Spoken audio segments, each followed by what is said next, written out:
আপনার নামটা একটু বলেন। আমার নাম রিয়া। রিয়া, বাড়ি কোথায়, জন্ম জেলা? আমার হোম ডিস্ট্রিক্ট পাবনা। পাবনাতে। আর ভাঙ্গুড়া থানা। আচ্ছা, এবং আপনি বর্তমানে বয়স কত আনুমানিক? বর্তমানে 24। 24। পেশায় কিছু করছেন? হ্যাঁ। আচ্ছা, কি করছেন? আমি এখন বর্তমানে পুলিশ ডিপার্টমেন্টে আছি। পুলিশ ডিপার্টমেন্টে আছেন, ঠিক আছে। আমরা রিয়ার জীবনের গল্প এখানে উপস্থাপন করছি প্রিয় শ্রোতা, এবং এই যে রিয়া তার জীবনটাকে কিভাবে দেখেছেন 24 বছরে, কি গল্প নিয়ে এসছেন, সে গল্পে যাবার আগে আপনাদের সবাইকে একটা কথা বলতে চাই। এখানে যারা জীবনের গল্প বলতে আসেন তারা মূলত বেশ কয়েকটা উদ্দেশ্য নিয়ে আসেন, কিন্তু আমরা প্রথমেই যেটা বলি যে কোথাও যদি বলার জায়গা না থাকে, মন খুলে নিজের মনের কথাগুলো বলুন, এবং আপনার এই মনের কথাগুলোর মধ্যে যদি কোনো মেসেজ থাকে যেটা যারা শুনছেন তাদেরকে কোনো না কোনো ভাবে অনুপ্রাণিত করতে পারে, সঠিক পথে সিদ্ধান্ত নিতে পারে, তাদের জন্য হলেও আমরা সেটা প্রচার করব। আর আরেকটা বিষয় যেটা, অনেকেই আসেন এখানে তার কথাগুলো বলার পরে তার একটা ব্যক্তিগত ইন্টারেস্ট যদি সার্ভ হয়, সেজন্য অনেকে এখানে আসেন। আর কিছু না হোক, যত ভিকটিম এখানে এসেছেন হ্যালো 8920 নিজের জীবন গল্পগুলো বলার জন্য, তাদের সবাই লাখ লাখ মানুষের কাছ থেকে রাতভর এই গল্পগুলো শুনে অনেকেই দোয়া পেয়েছেন, অনেকেই কান্নাকাটি করে পর্যন্ত ফোন করে আমাদেরকে পাঠান, ফোন নাম্বার চান গেস্টের। তাদের সবার প্রতি আমাদের রিকোয়েস্ট হচ্ছে যে আসলে আমরা কখনোই গেস্টের ফোন নাম্বার আপনাদেরকে দেই না।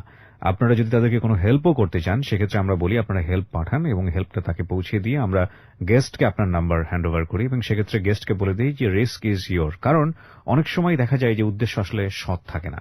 তো সেই জায়গাটি থেকে হ্যালো 8920 শুরুতে যে কথাটি বলবো, আজকের এই জীবন গল্পটা একটু অন্যরকম। যারা মনোযোগ দিয়ে শুনবেন তাদের আসলে অন্যরকম একটা শিক্ষা হবে। যাই হোক, আমরা শুরু করতে চাই। আর এই ফাঁকে আমার এই পেজটিতে আপনারা চলে আসতে পারেন। আমার পেজটির ঠিকানা হচ্ছে www.facebook.com/kebria.rj। পেজটি আছে আরজে কিবরিয়া নামে। প্লিজ লাইক দিয়ে দেবেন। লাইক দেওয়ার সঙ্গে সঙ্গে আপনি পেজটির মেম্বার হয়ে যাবেন। জি বলুন। আমার শুরু থেকে মনে আছে আর কি, যেখান থেকে আমরা ওইভাবে খুব একটা ধনী ফ্যামিলিও না, আবার খুব একটা যে গরিব ফ্যামিলি সেটাও না। আমার দুটা মা, আমার বড় মা মারা যাওয়ার পরে আমার মা। তো সেখানে আমার ওই ঘরের 2 বোন আছে। আমরা 1 ভাই 3 বোন, এই দিয়ে আমরা সর্বমোট 6 জন। আমার যে মা মারা গেছে সে অনেক ছোট রেখে, বাচ্চাদের রেখে মারা যায়। তো সেখানে আমার মাই তাদেরকে লালন পালন করে। আমরা কখনো বুঝতে পারি নাই যে তারা আমার সৎ বোন। এভাবে এখনো আমাদের এই ফ্যামিলিটা এভাবেই আছে। আমার বাবা কি করতেন? আমার বাবা কৃষক। আমরা যখন ছোট ছিলাম তখন আমার বাবা রিক্সাও চালাতো। তো সেখানে আমরা সার্ভিস লাইফে 3 জন আছি, আমি, আমার ছোট বোন আর আমার ভাই। 3 জনই আমরা পুলিশ ডিপার্টমেন্টে আছি। আমি বলি গর্বের বিষয় যে আমার বাবা একজন কৃষক কিংবা রিক্সা চালক হিসাবে আমাদেরকে যেখানে নিয়ে আসছে, এটা অনেক বড় বিষয়। নিশ্চয়ই। আমার বাবা অন্যের জমি চাষ করত, অন্যের জমি লিজ নিত, বর্গা নিত, নিয়ে চাষ করে আমাদের জীবনটা এভাবেই চলতো। কিন্তু কখনো আমরা যে 5 বোন 1 ভাই, আমার বাবা কখনো অন্যের কাছে হাত পাততে দেয়নি। আমরা যতটুকুন পাইতাম, কখনো আমরা বুঝি নাই অভাবটা, কারণ আমাদের বুঝতে দিত না। ঈদের সময় আসলে আমাদেরকে সবাইকে যেভাবেই হোক না কেন ড্রেস দিত।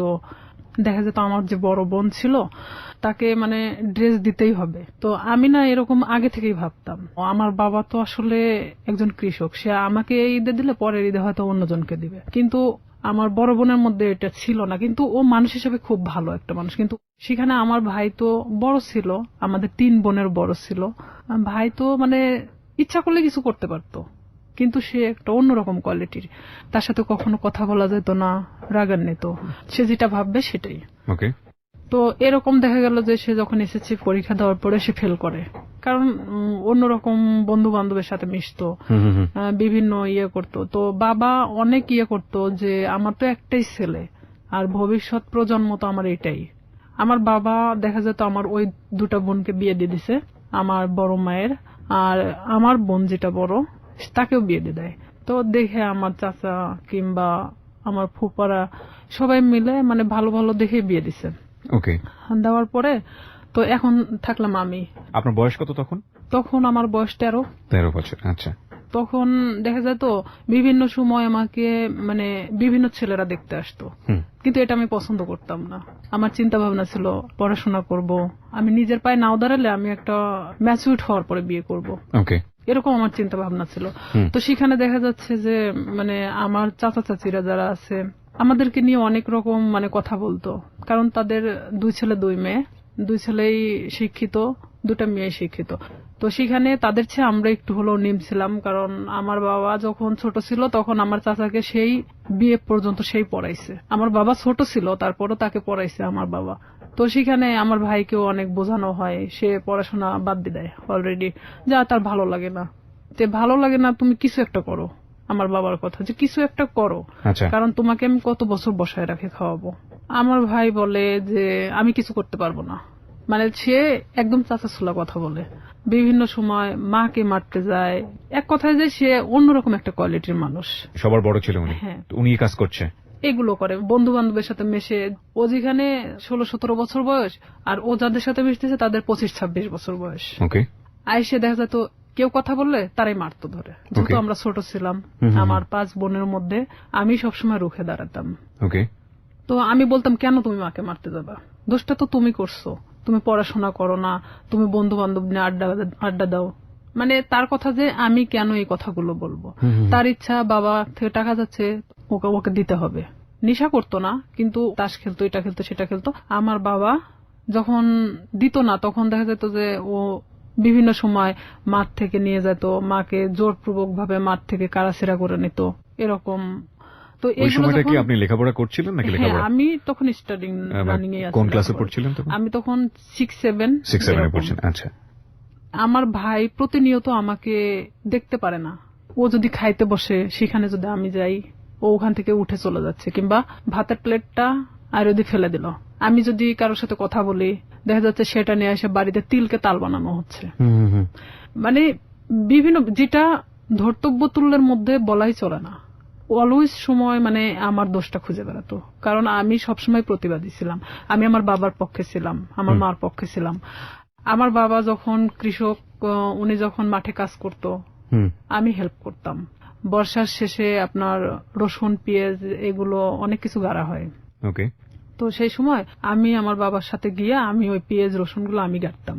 মানে দিনের পর দিন এভাবে আমি জমিতে কাজ করতাম। জমিতে কাজ করতাম।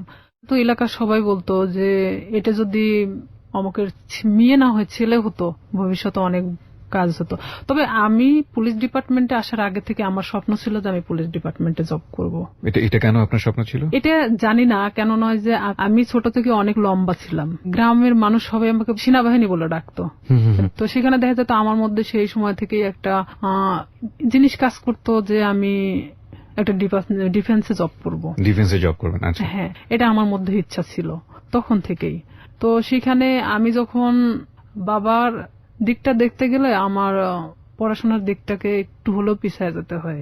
শুক্রবার সারাদিন আমি আমার বাবার সাথে কাজ করতাম। সে ধান নিয়ে আসতো, আমি তার বোঝা উঠায় দিতাম মাথায়, যে মানে অনেক দূরে, আমার বাড়ি ছেড়ে না হলে 1-1.5 কিলো দূরে। অথচ আমার ভাই কখনো কাজ করতো না। আমার 5 বোনের মধ্যে আমি মানে সবচেয়ে একজন প্রিয় মানুষ ছিলাম। আবার নিরীহ একটা বাচ্চা ছিলাম।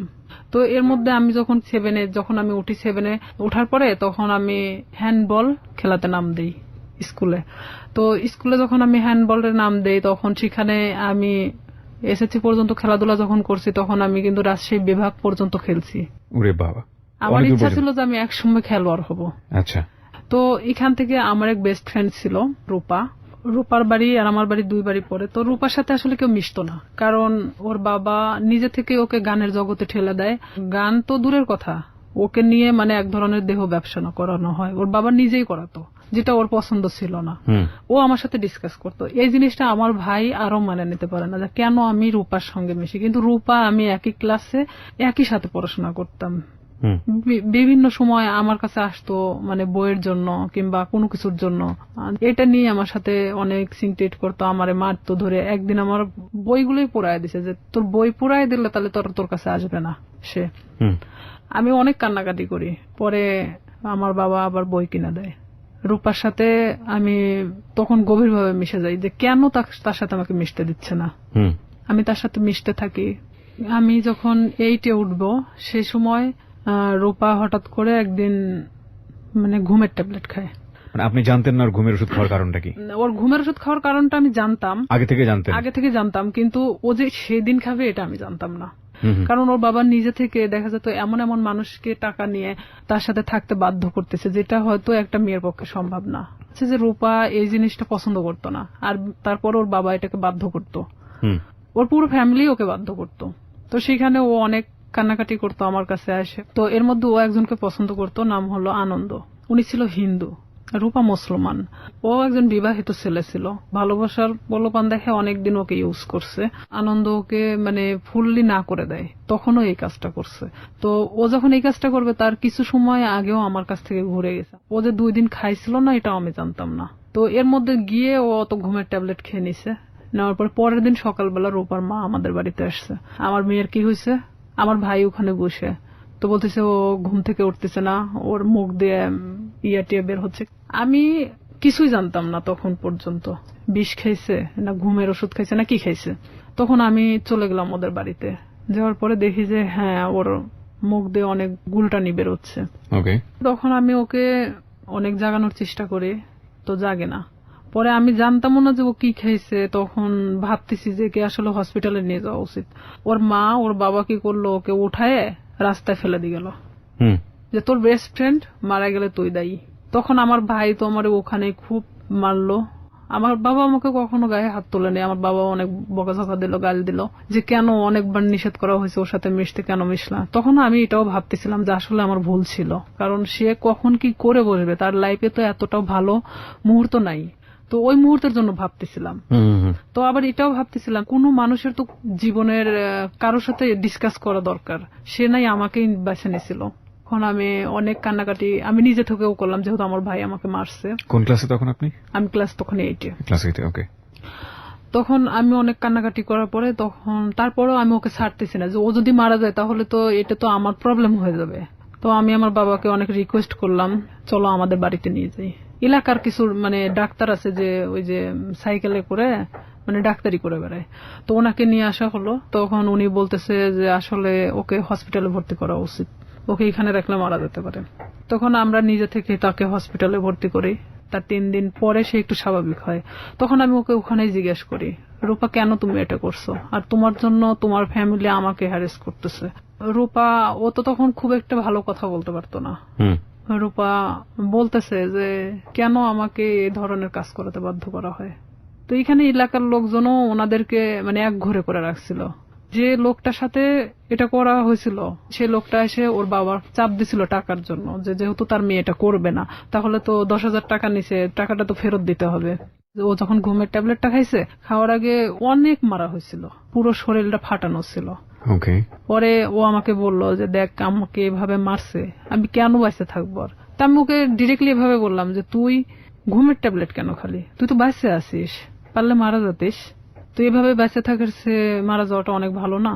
তো ওরা হলো 2 বোন, সেখানে আমার বাবা যদি 5টা মেয়েকে পালতে পারে সে কেন 2টা মেয়েকে পালতে পারবে না। তার বাবার জমি আছে কিন্তু আমার বাবার তো কোনো জমি নাই। তাকে আমি এই কথাগুলো বোঝাতে থাকি যে রূপা দেখো তুমি নিজে থেকে এখন নিজেকে দাঁড়ানো শেখো।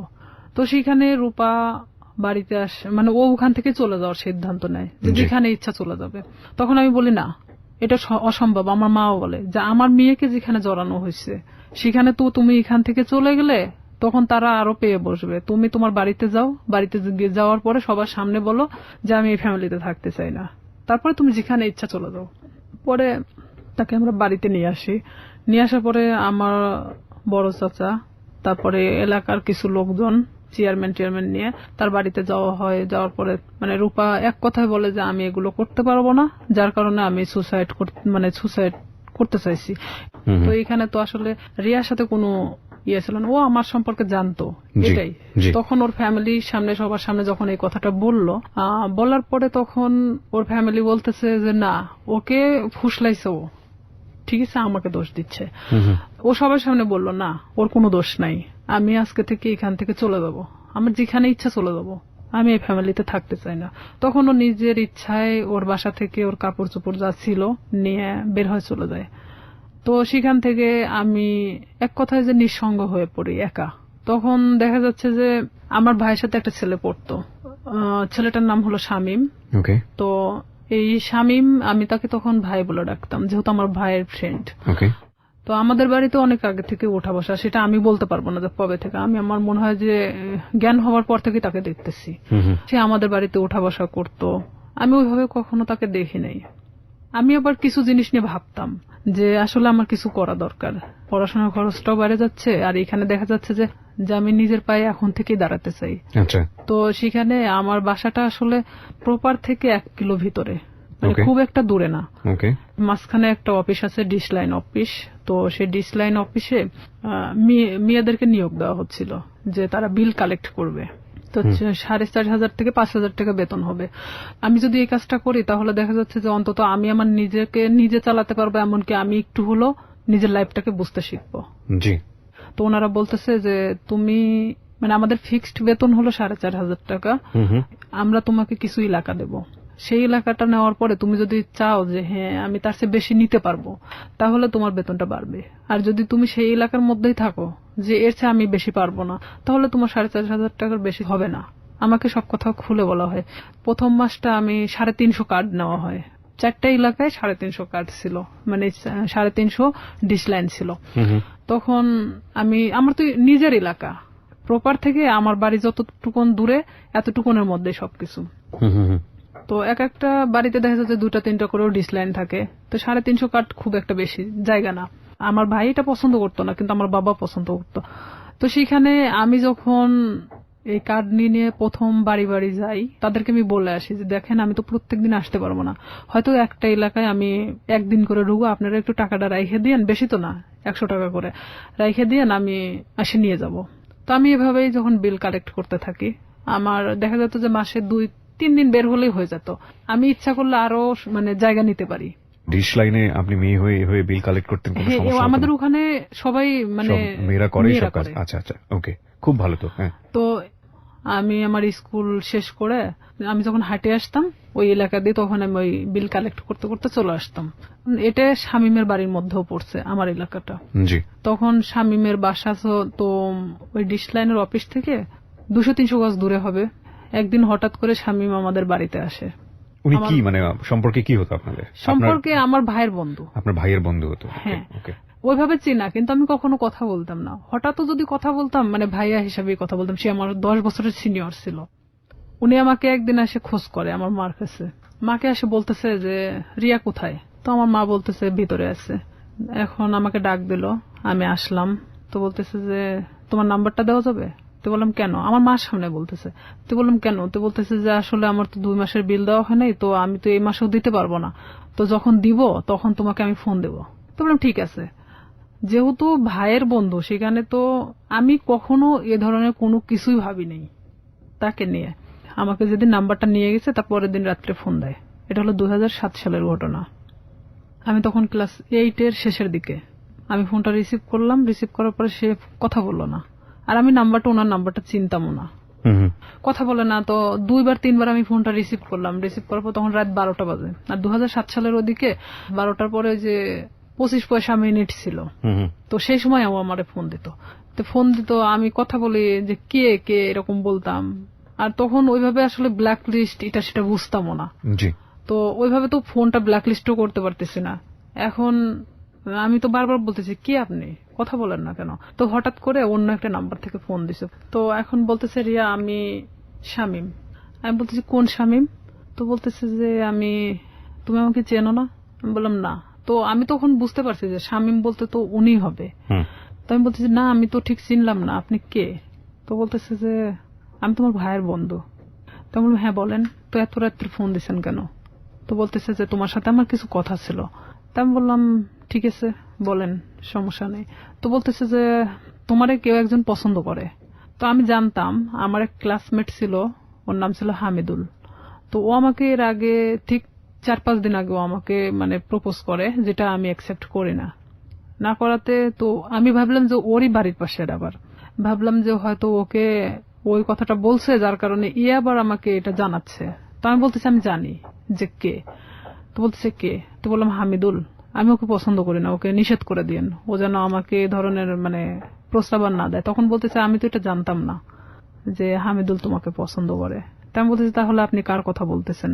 তো বলতেছে যে আমি আমার নিজের কথাই বলছি। সে ডিরেক্টলি এভাবে বলতেছে যে আমি আমার নিজের কথাই বলতেছি। সে যখন এইভাবে বলতেছে যে আমি আমার নিজের কথা বললাম, তখন আমি এক মুহূর্তের জন্য চুপ হয়ে গেছি যে সে কি বলে, এটা কি আদৌ সম্ভব? যে আমার ভাইয়ের বন্ধু, তারপরে আমার চেয়ে 10 বছরের সিনিয়র, তো আমি সেখানে না বলে দিই, যেটা ভাই কখনোই সম্ভব না। কারণ আপনি বলা চলে যে এটা বড় ফ্যামিলির ছেলে, সেখানে আমি কিন্তু এটাতে রাজি না, আপনি অন্য কোথাও দেখতে পারেন। আমি ডিরেক্টলি ভাবে বলে দিলাম, কারণ তখন পর্যন্ত আমার মধ্যে ইচ্ছা ছিল যে আমি শুধুমাত্র বড়ই হব, নিজের লাইফে এমন কিছু করব যেটা হয়তো সবার কাছে আমি উঁচু গলায় বলতে পারবো যে আমি লাইফে এত কষ্টের পরেও এখানে এসে দাঁড়াইছি। তো সেখানে ওর সাথে আমি ওখানেই শেষ করে দেই কথা। শেষ করে দেওয়ার পর আমি ওকে বলি যে আপনি আমাকে কখনো ফোন দিবেন না, আর যদি ফোন দেন তাহলে কিন্তু আমার ভাইকে বলে দিব। তখনও বলে যে না, বলার দরকার নেই, আমি কখনো ফোন দিব না। পরে আমিও চুপচাপ থেকে যাই, যেহেতু এটা তার আর আমার মধ্যে কথা হয়ে গেছে, আর সে তো আমাকে ফোন দিবে না বলছে। তো পরে যখন ও তার 5 দিন পরে আমারে ফোন দেয়, আমি তখন একটা এলাকাতে ছিলাম, মানে বিলটা ওঠাচ্ছিলাম, সে সময় আমারে ফোন দিছে অন্য একটা নাম্বার থেকে। তার যে কতগুলো নাম্বার ছিল আমি নিজেও বলতে পারি না, তার অনেক নাম্বার ছিল। সে বিভিন্ন সময় বিভিন্ন নাম্বার থেকে আমাকে ফোন দিত। বিভিন্ন ছেলেদের সাথেও কথা বলাতো, মানে হঠাৎ করে একটা অন্য কণ্ঠ। আমি যখন বলতেছি কি আপনি, এটা সেটা জিজ্ঞেস করতেছি, তখন দেখা যাচ্ছে যে আবার ও ফোনটা নিচে নেওয়ার পরে বলতেছে আমি অমুক। তা আমি যখন বললাম যে আচ্ছা আপনি এরকম কেন করতেছেন আমার সাথে, পরে ও এটা নিয়ে বলতেছে যে আমি সিরিয়াস, তোমাকে পছন্দ করি। তো আমি বললাম ঠিক আছে, পছন্দ যখন করেন, এটা তো আসলে পছন্দের বিষয় হলো এমন একটা জিনিস থাকে, সেটা হলো যে কিছু জিনিস আছে যে সুন্দর, কিন্তু সেটা আমার জন্য না। ওকে। তো সেখানে আপনি একটা বড় লোক ফ্যামিলির ছেলে, আপনার সাথে সম্পর্ক হওয়া এটা আমার জন্য অনেক ওই ছিঁড়া কাঁথায় শুয়ে লাখ টাকা স্বপ্ন দেখার মতো, এটা কখনোই সম্ভব না। পরেও আমাকে বলে যে না, আমি সত্যি সিরিয়াস বলতেছি, আমি তোমাকে খুব পছন্দ করি। পরে আমি পুরোপুরি সিম কার্ডটাই চেঞ্জ করে দিই, যে তার সাথে সম্পর্ক করা আমার মোটেও পসিবল ছিল না, এটা তো অসম্ভব একটা জিনিস। তখন আমাকে নেক্সট বার সে আমার সাথে বাজারে দেখা হয় যখন, তখন আমারে বলতেছে রিয়া বিলটা নিয়ে আসিও। তো তখন আমি বলি যে এখানেই দিয়ে দেন, আমি তো এখানেই আছি, কার্ডটা আমার সঙ্গেই আছে, আপনি এখানেই দিয়ে দেন। তো বলতেছে না, আমার কাছে তো এখন টাকা নেই, বাসায় যেয়ে নিয়ে আসিও। তো আমি তো জানি বাসা তো এমন একটা জিনিস যেখানে সবাই থাকে, বাবা মা ভাই বোন সবাই তো আছে। ওকে। তখন ওনার 3 মাস পেন্ডিং ছিল, যে বিলটা উনি দিচ্ছিল না, ইচ্ছাকৃতভাবেই সে দিচ্ছিল না। পরে আমি যখন ওর বিলটা আনতে যাই, তো আমি এরকম দরজার সামনে, ওদের রুমটা হলো বেলকুনির সাথে যে দরজাটা আছে, এটা হলো ওর ঘরের রুম, ঘরের যে দরজাটা এটা, আর ভিতর দিয়ে একটা দরজা আছে যেটাতে ওর মা বাবারা ওই পাশ দিয়ে বের হয় সবসময়, আর ও এই পাশ দিয়ে বের হয়। তো আমি তো এখানে গিয়ে দাঁড়াইছি, দাঁড়ানোর পরে আমি যখন নক করি ও বের হয়ে আসে। বের হয়ে আসার পরে তখন আমি কার্ডটা বের করে বললাম যে ভাই বিলটা দেন। তখন আমি জানতাম না ওর বাসায় লোক ছিল না। বিরতি নেব প্রিয় শ্রোতা, এই পর্যায়ে আমরা ছোট্ট একটা বিরতি নিচ্ছি, মাত্র 4 মিনিটের বিরতি। আপনারা শুনছেন close up presence hello 8920 ABC radio FM 89.2 তে। আমি আরজি কিবরিয়া রয়েছে আপনার সঙ্গে, এবং রিয়া আজকে তার জীবনের গল্প এখানে বলছে। রিয়াকে দেখার জন্য বা কোনো কমিউনিকেট করার জন্য, কিছু বলার জন্য আপনারা আসতে পারেন আমার ফেসবুক পেজে। ফেসবুকের ঠিকানা www.facebook.com/kibriya.rj। আমি আবারও বলছি www.facebook.com/KEBRIA.RJ, পেজটি আছে আরজে কিবরিয়া নামে। Please like this page. ফিরে আসছি ঠিক 4 মিনিট পর। Close up presence hello 8920। Close up, the closure the better. Close Up presents Hello 8920. Close Up, the closer, the better. 4 minute পর প্রিয় শ্রোতা, আরো একবার আমন্ত্রণ জানাচ্ছি ক্লোজ আপ প্রেজেন্স হ্যালো 8920 তে। রিয়া আছে তার জীবন গল্প নিয়ে। আমি কথা না বাড়িয়ে রিয়ার কাছে আবারও ফিরছি। এই ফাঁকে আপনাদেরকে একটা বিষয় একটু বলতে চাই, আপনারা নিশ্চয়ই জেনে গেছেন, আবারও জানাচ্ছি, যাহা বলিব সত্য বলিব অনুষ্ঠানটি 200 পর্ব পার করে 300 পর্বের দিকে ছুটে চলেছে, এবং এই প্রথমবারের মতো যেখানে হ্যালো 8920 এই অনুষ্ঠানটি, জীবনের গল্প অনুষ্ঠানটি 3টি বই বাজারে এনেছে, সেখানে যাহা বলিব সত্য বলিব এই প্রথম একটা বই বাজারে আনলো, এবং খুব ঘেটে ঘুটে 10টা গল্প সম্বলিত বই। এবং এই বইয়ের একটা ইউনিকনেস আছে, সেটা হচ্ছে একই সাথে বাংলা এবং ইংলিশে এই বইটি প্রকাশ করা হচ্ছে, এবং একটা বইয়ের মধ্যেই বাংলা থাকবে এবং ইংলিশও থাকবে, 10টা গল্পের বাংলা এবং 10টা গল্পের ইংরেজি। বইটি আমরা চেষ্টা করছি ইন্টারন্যাশনালি পাবলিশ করার জন্য, কতটুকু পারবো জানি না, তাওয়াক্কাল তু আলাল্লাহ। এবং এই বইটি হচ্ছে এমন একটি বই, আমি মনে করি জীবনে কোনো ভুল সিদ্ধান্ত নেবার আগে এই বইটি একবার সবার পড়ে তারপরে এই সিদ্ধান্তটি নেওয়া উচিত। সবার কালেকশনে রাখার জন্য আমরা বইটির দাম ধরেছি মাত্র 200 টাকা। বইটি শুধু যারা অ্যাডভান্স বুকিং দেবেন তাদের হাতে পৌঁছানোর ব্যবস্থা আমরা করছি। আর অ্যাডভান্স বুকিং দেওয়ার জন্য আপনাদেরকে যেটা করতে হবে, রকমারি.com এ ফোন দিতে হবে এবং ওখান থেকে অর্ডার করলে ওরাই আপনাদের বাসায় কুরিয়ার করে পৌঁছানোর ব্যবস্থা করবে। রকমারি.com এর ঠিকানা হচ্ছে, ঠিকানা তো লাগবে না, ফোন নাম্বারটি, হ্যাঁ ফোন নাম্বারটি হচ্ছে 16297। আমি আবারও বলছি 16297। এটা হচ্ছে রকমারি.com এর নাম্বার। আপনারা ওখানে ফোন দিলেই আপনারা বলবেন আরজি কিবরিয়া যাহা বলিব সত্য বলিব বইটি চাই, ঠিকানা দিলে ওরা আপনার ঠিকানায় বইটি পৌঁছে দেবে। বইটির মূল্য ধরা হয়েছে 200 টাকা প্লাস কুরিয়ার চার্জ। ওকে, যেখানে আমরা ছিলাম, যে আপনি যে বাসায় গেলেন ডিশের বিল নেবার জন্য, শামীম সম্ভবত ছেলেটার নাম, তো ওদের বাসায় সম্ভবত কেউ ছিল না। তারপর আসলে এখানে আরেকটা বিষয় যে ওর 6 বোনই প্রাইমারি স্কুলের টিচার। তো দেখা যায় যে 9টার পরে ওদের বাসা থেকে ওর মা ওর বাবা ছাড়া কেউ থাকে না, এটা আমি জানতাম আগে থেকে। তো ওর এক ভাই, মানে ওকে দিয়ে 2 ভাই, ওর ছোট যে সে হলো ঢাকাতে কোনো একটা এই কম্পিউটার সফটওয়্যার ইঞ্জিনিয়ার। তো ও ওখানে বাড়িতে তো থাকে না, এখন শামীমই শুধুমাত্র একমাত্র বাড়িতে থাকে। তো আমি তো জানি অবশ্যই ওর বাবা ওর মা তো বাড়িতে আছে, কারণ ওর বোনরা তো সবাই টিচার, সবাই যে যার মতো 9টার পরে বের হয়ে চলে যায়। তো এখানে আমি তো গেছি তখন 11:30 বাজে। সেদিন আমি স্কুলে যাইনি, না যাওয়া তো ওখানে গেছি। যাওয়ার পরে এখন আমি ওর যখন ঘরে নক করি, দরজায় নক করার পর ও বের হয়ে আসে, মানে দরজার ওই ভিতর পারে আর আমি বাহির পারে দাঁড়িয়ে। তো আমি কার্ডটা তো হাতে আমার আছেই বের করানো, আমি তখন কার্ডটা ওনাকে দেখে বলি যে আপনি তো 3 মাস পেন্ডিং আছে, তো আপনি বিলটা যদি দিতেন ভালো হতো, আর না হলে ডিশ লাইন মানে ডিসকানেক্ট করা হবে। তো এখন ও বলতেছে ঠিক আছে আমি টাকাটা নিয়ে আসতেছি। ভিতরে গেল, ভিতরে যাওয়ার পরে বের হয়ে আসলো, বের হয়ে আসার পরে আমাকে বলতেছে দাও কার্ডটা দাও, মানে ওখানে সিগনেচার করা হয়। তো কার্ডটা নিয়ে ও ভিতরে চলে গেল। তো সিগনেচার তো ওখানে দাঁড়াই করতে পারতো, তারপর ও ভিতরে চলে গেল। আমি কিছু বললাম না, আমি চুপচাপ ওখানে দাঁড়িয়ে আছি। যেহেতু আমাকে এর আগে প্রপোজ করছে, সেখানে ওর সাথে আমার ওইভাবে কথা বলার কোনো রুচিও জাগতেছে না, কিন্তু আমি একটা কাজের ক্ষেত্রে দেখা যাচ্ছে এটা আমি বাধ্য। তো সেখানে আমিও চুপচাপ দাঁড়াই আছি। ও ভিতর থেকে আসলো, ভিতর থেকে কার্ডটা রাইখে আসছে। তাই আমি বলতেছি ভাইয়া কার্ডটা তো রাইখে আসলেন, কার্ডটা নিয়ে আসেন। তো বলতেছে যে আসে নিয়ে যাও, ভিতরে এসে বলতেছে এসে নিয়ে যাও, এসে নিয়ে যাও। তাই বললাম এটা কি ধরনের কথা, আমার কার্ডটার প্রয়োজন নেই, আমি চলে গেলাম। তো এই বলার পরে ওই আমার থাপ্পড় দিয়ে মানে হাতটা চেপে ধরে। তো ওর বাসাটা এমন কোয়ালিটির একটা জায়গায়, যদিও প্রপারের মধ্যে, মানে পাশে একটু ফাঁকা জায়গা আছে, ওর আশেপাশে মানে কোনো বাড়ি নেই। তো এখানে ওদের বিল্ডিং করা বাড়ি, ছাদ ঢালাই, আর ঠিক এরকম একটা কোয়ালিটির যে রুমটা খুব একটা বড় না খুব ছোট না। সেখানে দেখা যাচ্ছে যে থাইটে লাগানো, তো সেখানে যদি ভিতরে থাই গ্লাস গুলো লাগানো, তো এখানে যদি ভিতরে একজনকে নিয়ে যাওয়া হয় বাইরে কিছু শুনতে পাবে না। ও আমাকে যখন হাতটা মানে থাপা দিয়ে মানে এভাবে ধরে ফেলে, তখন আমি মানে ওর দিকে একবার তাকাই। ও কি করলো, আমার বাম হাত দিয়ে মানে আমার মুখটা চাপ দিয়ে ধরার পরে এক ধাক্কা দিয়ে মানে ওর ভিতরে দরজার ভিতরে ঢুকায় দেয়। যেহেতু আমি দরজার সামনে দাঁড়াইছিলাম, তখন আমি ভিতরে যাওয়ার পর আমি বলতেছি যে আপনি কেন এগুলো করতেছেন, এটা কেন করতেছেন? আমি তো আপনাকে পছন্দ করি না, আর আপনি আমাকে মানে প্রপোজ করছেন, প্রপোজ করার মানে কি এটা যে আপনাকে সে বাধ্য মানে আপনার সাথে সম্পর্ক করতে? তো বলতেছে যে কিভাবে মানে ভালো লাগাতে হয় সেটা আমার খুব ভালো জানা আছে, আমি জীবনে যা চাইছি তাই পাইছি। তাই আমি বললাম দেখেন আপনি অনেক ধনী একটা ফ্যামিলির মানুষ, আপনি জীবনে যা চাইছেন না কেন সেটাই পাইছেন, আমি মানি সেটা। তো এইভাবে মানে আমি যখন ওর সাথে মানে বলতে থাকি কথাগুলো, কারণ আমি জানি যে বাহির থেকে কিছু শোনা যাবে না, এটা আমিও নিশ্চিন্ত ছিলাম।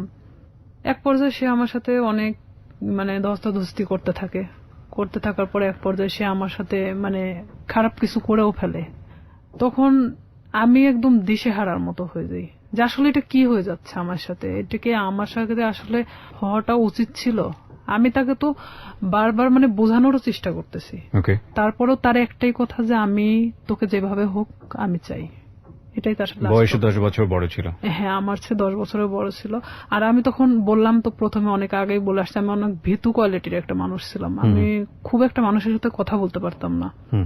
আমি যে ডিশ লাইনের কাজটা করতাম, এখানেও দেখা যেত আমি অনেকের সাথে কথা বলতাম না। যাইতাম, আমি কার্ডটা বের করে দিতাম, তারা টাকাটা দিত, আমি নিয়ে চলে আসতাম। এরকমই, কারণ তারা টাকাটা দিতে বাধ্য।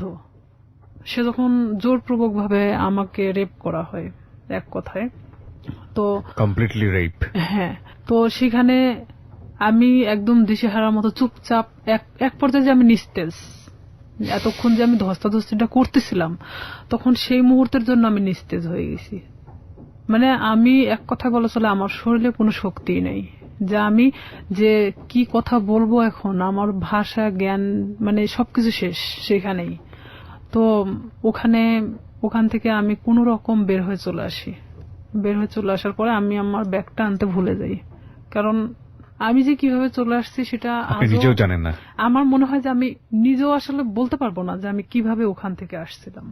তবে আমার এটাই মনে হয় যে আমি কোনো না কোনো ভাবে বের হয়ে চলে আসছিলাম। তো সেই মুহূর্তে ও আমাকে আটকে রাখার চেষ্টাও করে নাই, আর আমি বের হয়ে চলে আসছি। ও শুধু দরজাটা খুলে দিয়েছে, আমি বের হয়ে আসছি, এটুকুনি। কিন্তু ওখানে যে আমার ব্যাগটা রয়ে গেছে, আমার কার্ডগুলো রয়ে গেছে, মানে এরকম কোনো জ্ঞান আমার মধ্যে ছিল না। কারণ এরকম শট আমি কখনো খাইনি, যেটা ওই মুহূর্তের জন্য পাইছি। তখন আমি বাড়িতে চলে আসি ডিরেক্টলি। বাড়িতে আসার পরে আমার মা জিজ্ঞেস করে, তোর ব্যাগ কোথায়? তো এখানে আরো একটা কথা, আমি আরেকজনের সাথে মিশতাম, সে আমার সম্পর্কে ভাগ্নি হয়, সাথী নাম। জি। সে অবশ্য 2013 সালে সুসাইড করছে, মারা গেছে সে। সাথীদের বাড়িতে আমি উঠা বসা করতাম মাঝে মধ্যেই। তো আমি মারা এভাবে বলতেছি, মা আমি মনে হয় সাথীদের বাড়িতে রেখে আসছি, কিন্তু আমি কিন্তু শিওর না। আমি এমনি তাকে বোঝানোর জন্য যে আমি সাথীদের ওখানে মনে হয় ব্যাগটা রেখে চলে আসছি। তাই আমার মা কিছু বললো না, কারণ সাথীদের বাড়ি আমার বাড়ি থেকে 5-6 বাড়ি দূরে। জি। তো সেখানে মা আমাকে আর কোনো কথা বললো না। আমি আমার রুমে চলে যাই, আমি একা এক ঘরে থাকতাম। আচ্ছা। তো আমি আমার রুমে ঢোকার পরে চুপচাপ একা একা কান্না করি, কারণ আমি এই কথাগুলো আমি কারোকে বলতেও পারতেছি না, কারণ এটা সম্ভব না। এখনকার লাইফে হয়তো সম্ভব, কারণ এখন আমরা অনেকটাই বুঝতে শিখছি, অনেকটা প্রতিবাদী হওয়া শিখছি, কিন্তু আজ থেকে 2007 সাল মানে অনেকটা দূরে ছিল। আর তখন গ্রামের মানুষ মানে এগুলো নিয়ে অনেক ভয় পেত, যে আমার সাথে ঘটে যাওয়া ঘটনা যদি আমি কারোকে প্রকাশ করি, লাইফে আমারই অনেক ক্ষতি হবে। দেখা যাবে আমাকে অনেকেই বলবে যে রেপিস্ট একটা মেয়ে, এ ধরনের ইঙ্গিত করবে। যার কারণে আমি চুপচাপ, মানে কোনো কথা না বলে কারোকেই বলিনি, আমি সব নিজের মধ্যে রাখি। এভাবে যখন আমি নিজের মধ্যে রাখি, শামীম আমাকে বারবার ফোন দেয়, আমি ফোনটা রিসিভ করি না। রিসিভ না করাতে ও আমাকে প্রায় আমাদের এলাকায় এসে দাঁড়ায় থাকতো। আপনি এই যে এত বড় একটা ঘটনা ঘটে গেল, এরপরে আপনি কোথাও বিষয়টা শেয়ার করেননি কারোর সঙ্গে? কাউকে কিছু বলেননি? কারণ আমি তো আসলে ভাবতেছিলাম যে আমি এই কথাটা কিভাবে বলবো, যাকেই বলবো না কেন এটা তো বার্গেনিং হয়ে যাবে, আর পুরো এলাকা ছাড়া যাবে। তখন আমি কিভাবে মানুষের সামনে মুখ দেখাবো? আমার তো সুসাইড ছাড়া তো উপায় ছিল না তখন।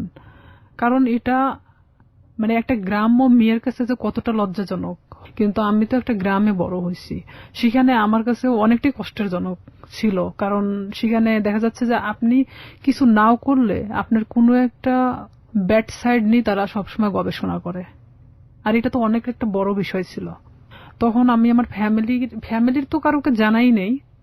একটা এখানে আমি যে সাথীর সাথেও মিশতাম, মানে এই রূপা চলে যাওয়ার পরে আমি সাথীরও কখনো বলি নাই যে আমার সাথে এরকম কিছু একটা হয়েছে।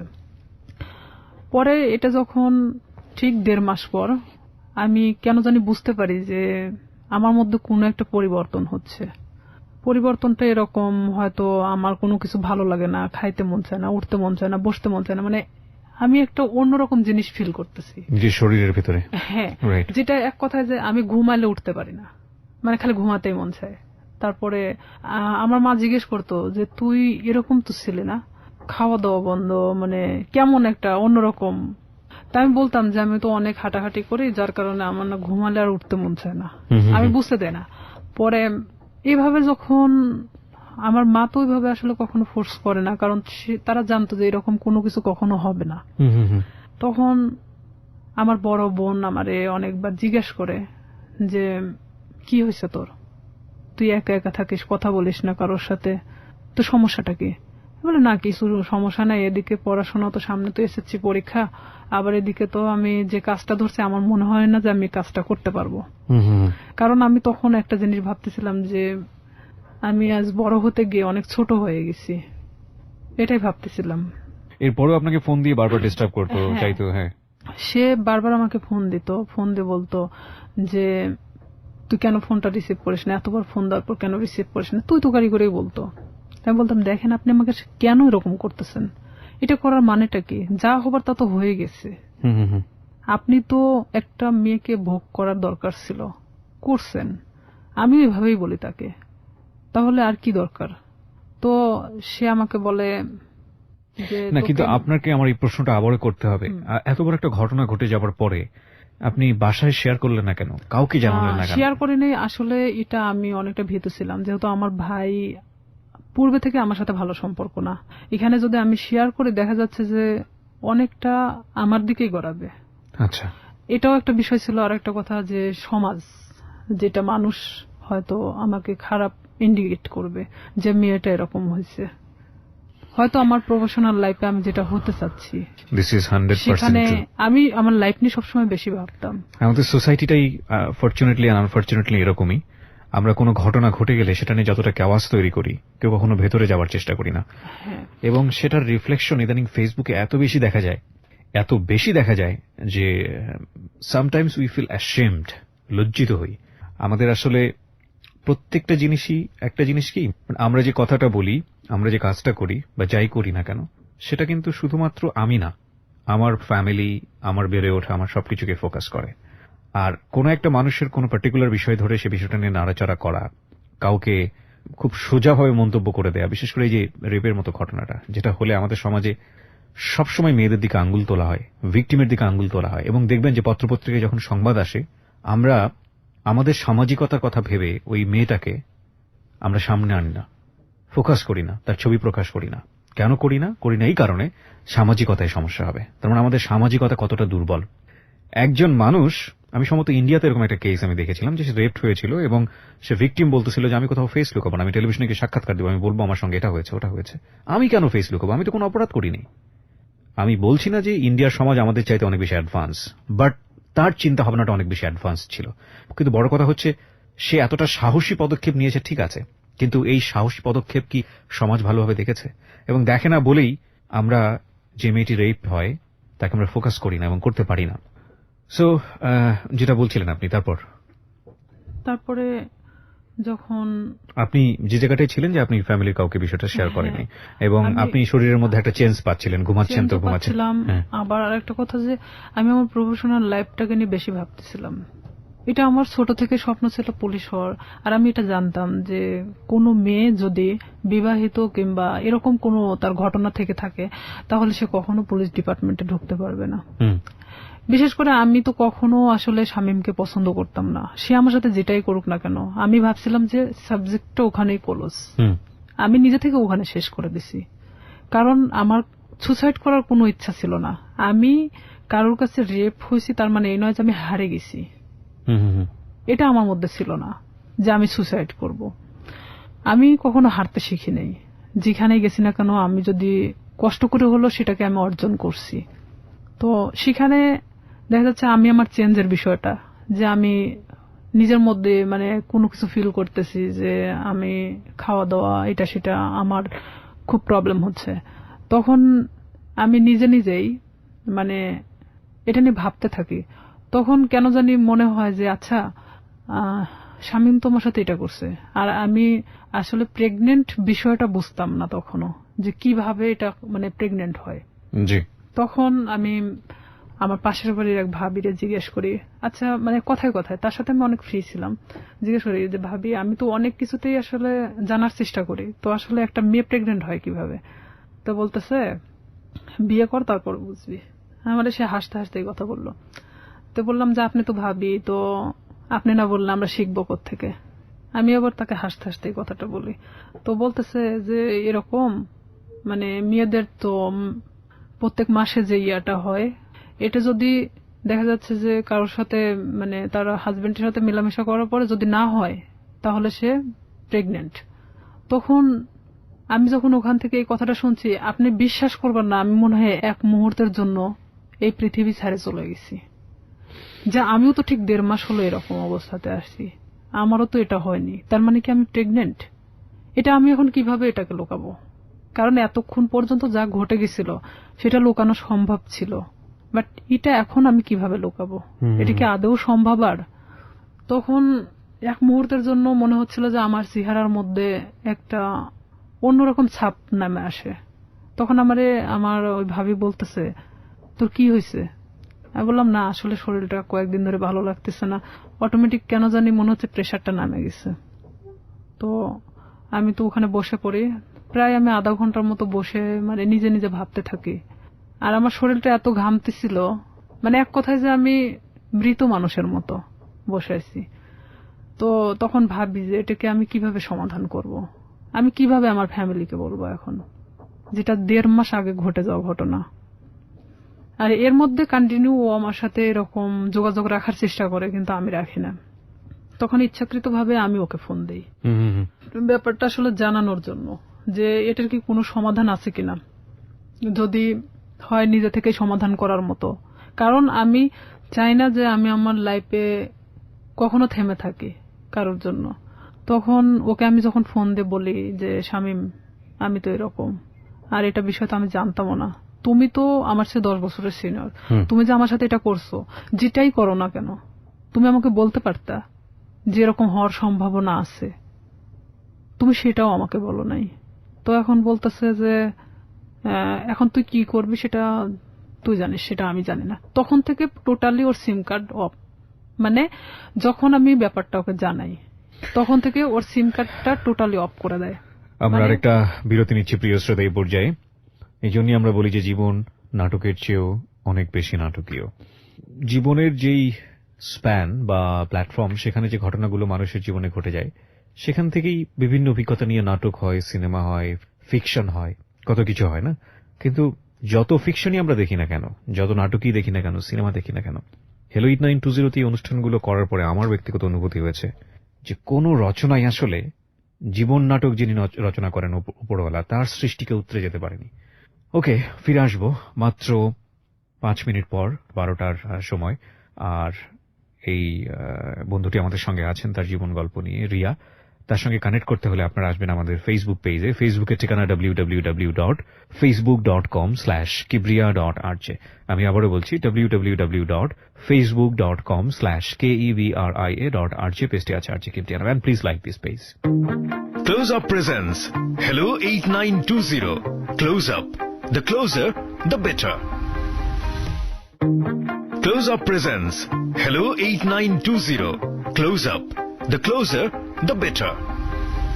আরো একবার আমন্ত্রণ প্রিয় শ্রোতা, আপনারা শুনছেন close up presence hello 8920 ABC radio FM 89.2 তে। আমি RJ Kibriya আপনাদের সঙ্গে রয়েছি, আর আমার সঙ্গে এখানে জীবনের গল্প নিয়ে আছেন রিয়া। কথা না বাড়িয়ে তার কাছে আবারও ফিরতে চাই। রিয়া, তারপর সিমটা বন্ধ? হ্যাঁ, সিমটা তখন বন্ধ ছিল। আমি অনেক চেষ্টা করি, আমি সারা রাত চেষ্টা করি, কারণ সেই ছিল একমাত্র আমার লাইফের ঘটনা জানে, যেটা তার সাথে ঘটে যাওয়া। কোনো ক্রমে যদি আমাকে এটা থেকে মানে রেহাই দিত, তাহলে হয়তো আমি আমার সামনের লাইফটা হয়তো ভালোভাবে কাটাতে পারতাম। কারণ আমি গ্রাম্য মেয়ে হিসেবে আমি এটা কখনোই মানে ফ্ল্যাশ করতে পারতেছিলাম না, এটা আমার কখনো সাহসে কুলায় উঠতেছিল না। ওকে, যখন ওকে আমি বারবার ফোন দিতে থাকি, ওর ফোনটা সুইচ অফ তো সুইচ অফে, কোনো প্রকার ওকে আমি যোগাযোগ করতে পারতেছি না। তখন আমি ভাবলাম যে কোনো ভাবে এটা আমাকে পদক্ষেপ নিতে হবে। তখন পরের দিন সকালবেলা মানে আমি পুরোটাই আনবো না, এক কথায় যে মানে পাগল বলা চলে, আমার মা খাইতে বললো আমাকে। আমি না খেয়ে বের হয়ে গেলাম বাড়ি থেকে।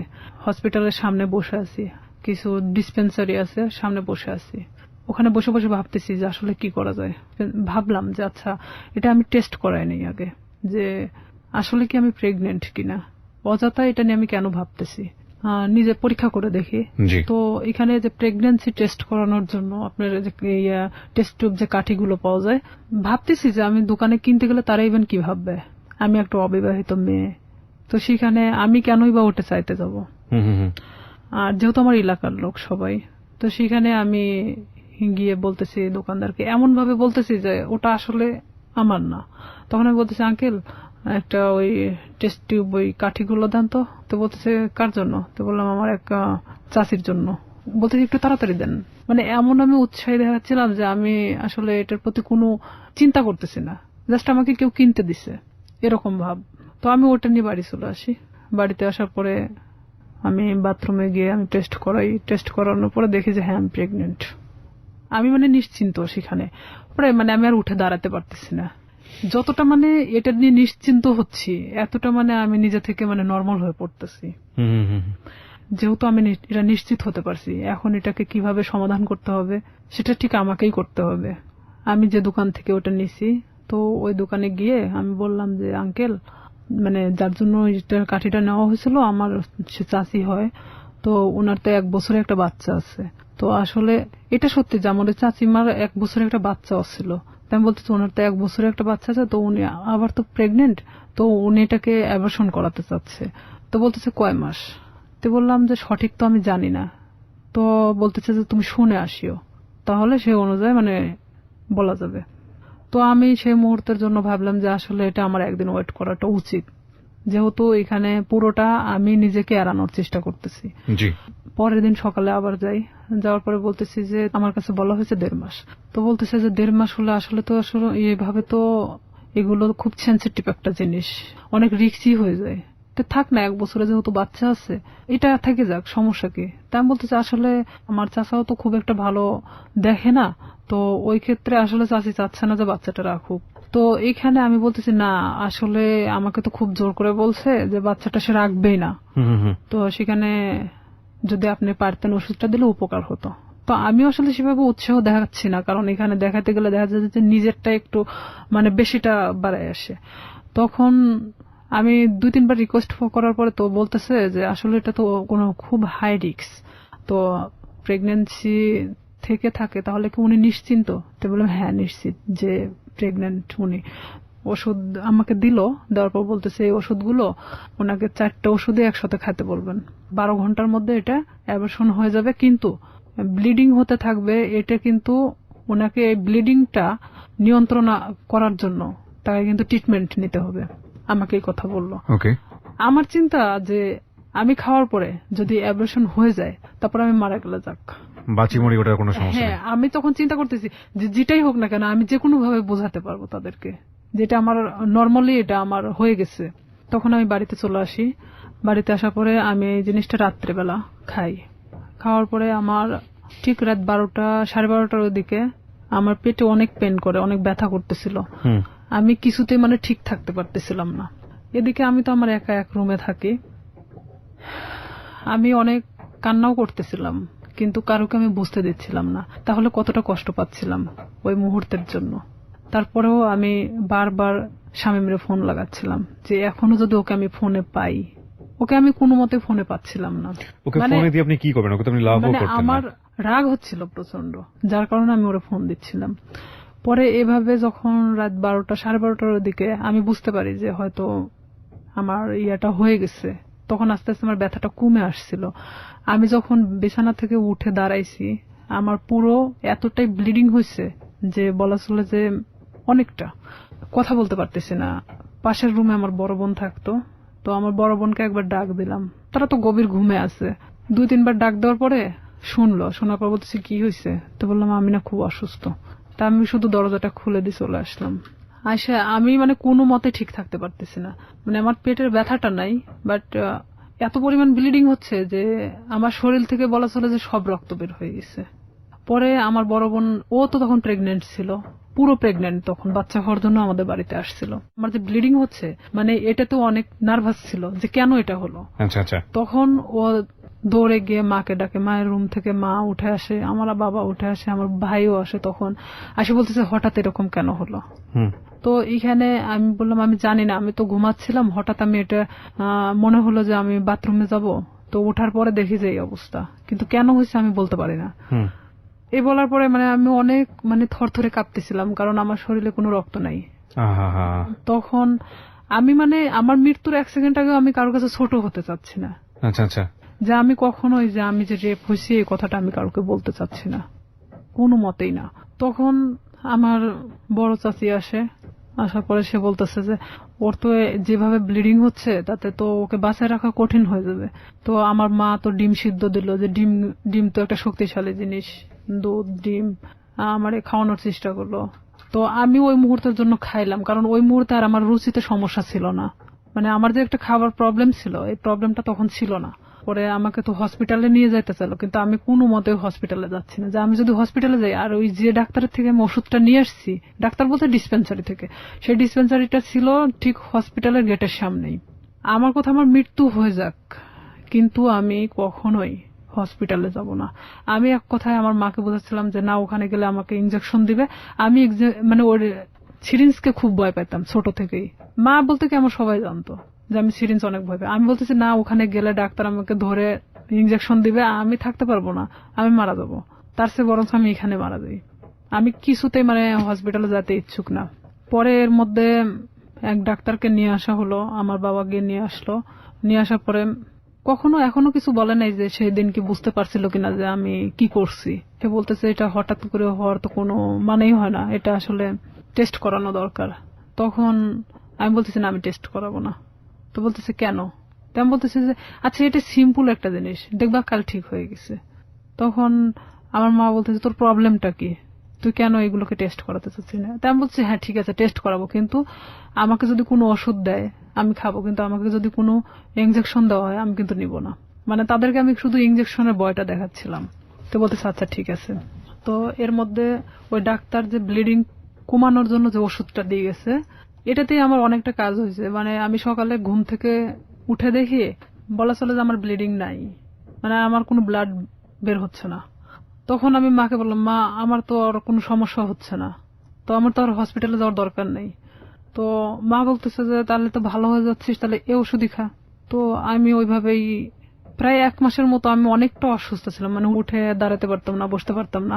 তারপরেও মানে আমি দেখাচ্ছিলাম যে আমি অনেকটা সুস্থ, কিন্তু আমি শারীরিকভাবে ভিতর থেকে খুবই অসুস্থ ছিলাম। তখন আস্তে আস্তে যখন আমি আগের পর্যায়ে আবার ফেরত আসি, আমি সবকিছু ভুলে যাওয়ার চেষ্টা করি। কিন্তু শামীম আবারও যখন দেখলো যে আমি স্বাভাবিক ভালো মানুষ, নিজের মতো করে চলতে পারতেছি, তখন ও কি করলো, আমাকে আবার ফোন দেওয়া শুরু করলো। আমাকে আবার ফোন দেয়।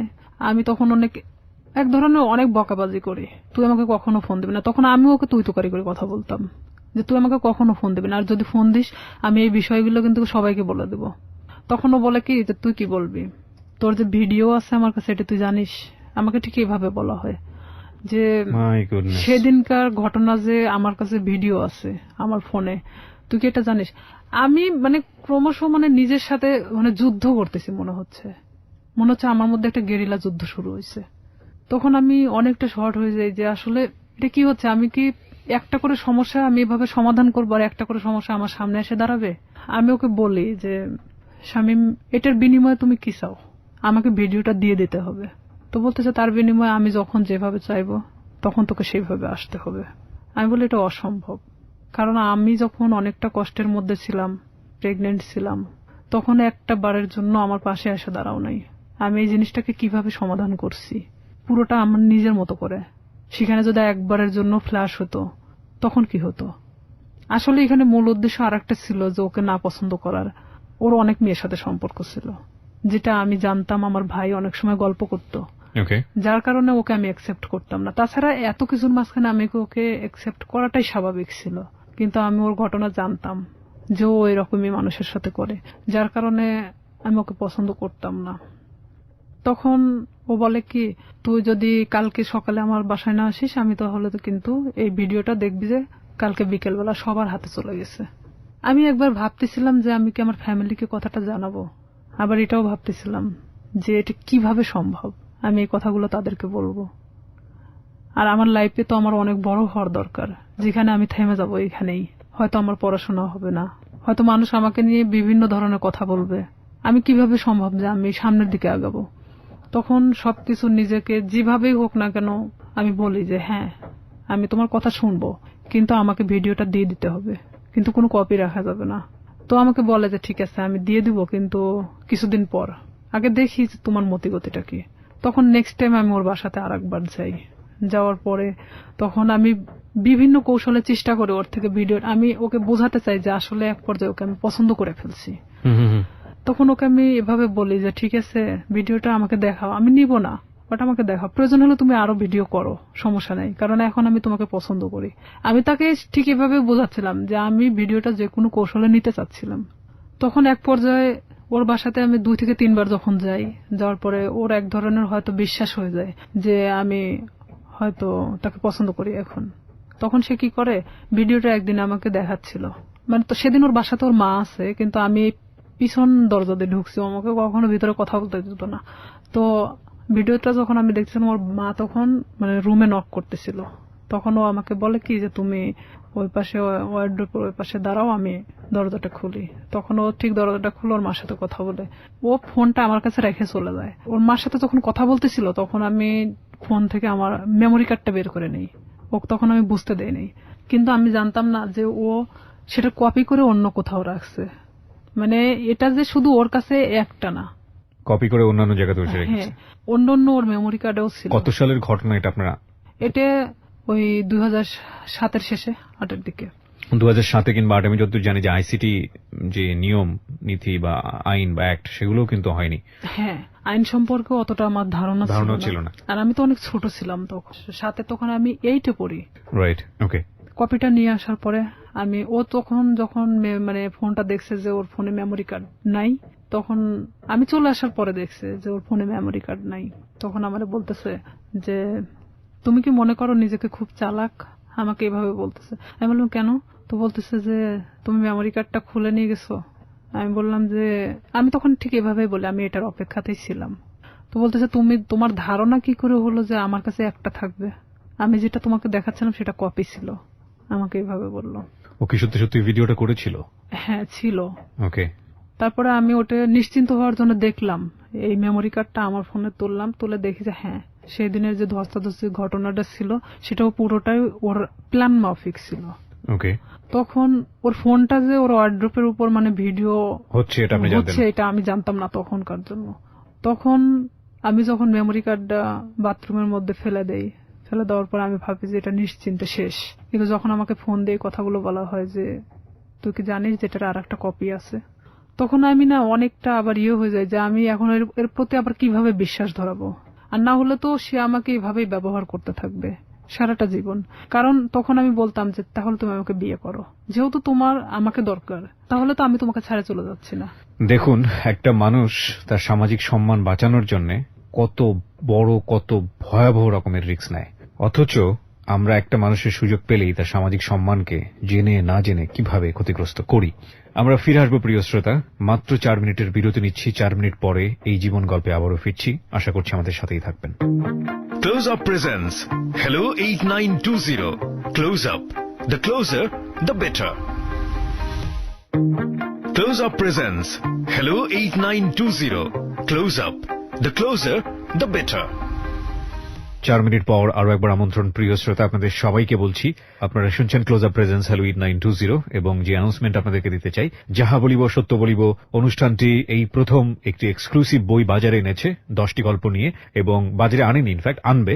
আর এই 10টি গল্পের বাংলার পাশাপাশি ইংরেজি ভার্সনও আছে। বইটির দাম ধরা হয়েছে মাত্র 200 টাকা। শুধুমাত্র যারা অ্যাডভান্স বুকিং দেবেন তাদের হাতেই আমরা বইটি আপাতত পৌঁছানোর চেষ্টা করব, এবং বইটি ইন্টারন্যাশনালি পাবলিশ করার জন্য আমরা চেষ্টা করছি। বইটির মূল্য ধরা হয়েছে মাত্র 200 টাকা।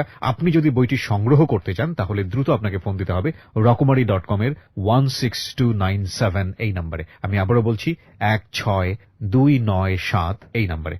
ওকে, যেখানটায় আমি ছিলাম, রিয়া আপনি যেটা বলছিলেন যে আপনি জানতে পারলেন যে আরো একটি কপি ওর কাছে আছে। হ্যাঁ, আমি তখন এটাই ভাবতেছিলাম যে তাহলে ওর প্রতি আমি আবার কিভাবে এই জিনিসটা বিয়ে করার প্রস্তাব দিলেন? বিয়ে করার প্রস্তাব দেই।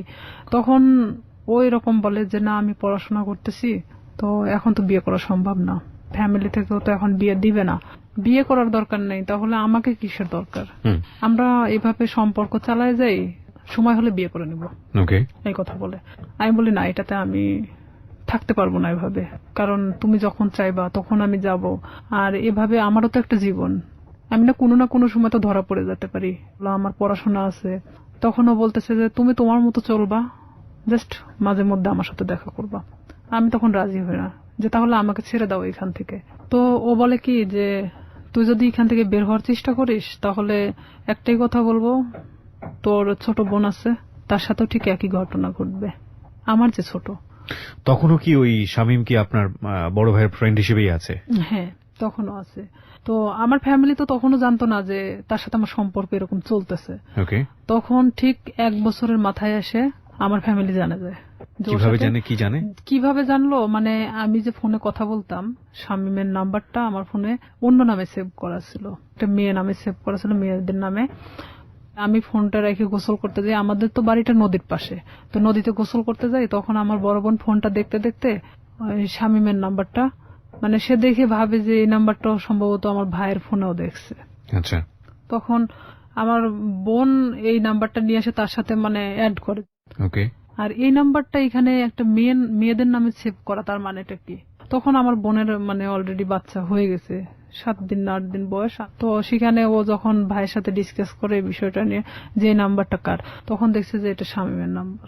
তখন আমি যখন বাড়িতে আসি গোসল শেষ করে চেঞ্জ করার পরে আমার ভাই আমাকে ডাকে, সে কিন্তু আমার সাথে কথা বলে না, ডাকতে বলতেছে যে এই নাম্বারটা কার। তখন এক পর্যায়ে আমি মনে চুমকে উঠি, প্রশ্ন করতেছে কেন। তখন আমি না চুপ মারে তাকায় আছি, তখন বলতেছে যে নাম্বারটা কার। তো আমি বলতেছি শামীমের। তো বলতেছে যে শামীমের নাম্বার তোর ফোনে কেন? বুঝলাম তোর ফোনে আছে, কিন্তু অন্য একটা নামে কেন? তখন মানে আমি কোনো কথা বলতে পারি না, চুপচাপ দাঁড়ায় আছি। আমার ভাই আমার একটা থাপ্পড় মারে, এমন ভাবে মারে আমার মানে এই গালটা ফাটে রক্ত বের হয়ে যায়। বড় ভাই? হ্যাঁ। তখন আমার মা ধরার পরে বলতেছে যে মারামারি বাদ দিয়ে আসলে ঘটনাটা কি হয়েছে সেটা জানে। রাইট। তখন আমার মা আমাকে জিজ্ঞেস করলো যে তার সাথে তোর কিসের সম্পর্ক। তো আমি তাদেরকে বললাম যে সে আমাকে পছন্দ করে, আমিও তাকে পছন্দ করি, ঠিক ব্যাপারটা নর্মালি বলে দিলাম। আসলে কি পছন্দ করতেন? এক পর্যায়ে এই 1 বছরের মধ্যে তার সাথে আমি এভাবে এই ধরনের থাকতে থাকতে এক ধরনের মায়া তৈরি হয়ে যায়। মানে পছন্দ হয়ে গেছে ওকে, যে আমি তো তাকে, সে আমাকে ছাড়তেছে না আর আমিও তার থেকে বের হতে পারতেছি না। তো আমি জানতাম যে আমার লাইফটা এভাবেই চলবে যতদিন হয়তো এখান থেকে সে আমাকে মুক্তি না দিচ্ছে কিংবা আমাকে বিয়ে না করতেছে। আর আমি তখন থেকে এটাই চিন্তা ভাবনা নিয়ে নিলাম যে যেভাবেই চলুক না কেন, যতদিন নিজের পায়ে মানে নিজে না দাঁড়াতে পারতেছি আমি প্রতিবাদ করব না এটা নিয়ে। তখন আমার ভাই আমাকে অনেক মারার পরে বলতেছে তুই জানিস ওর সম্পর্কে? আমি বললাম যে হ্যাঁ আমি জানি। তো বলতেছে যে কি জানিস তুই?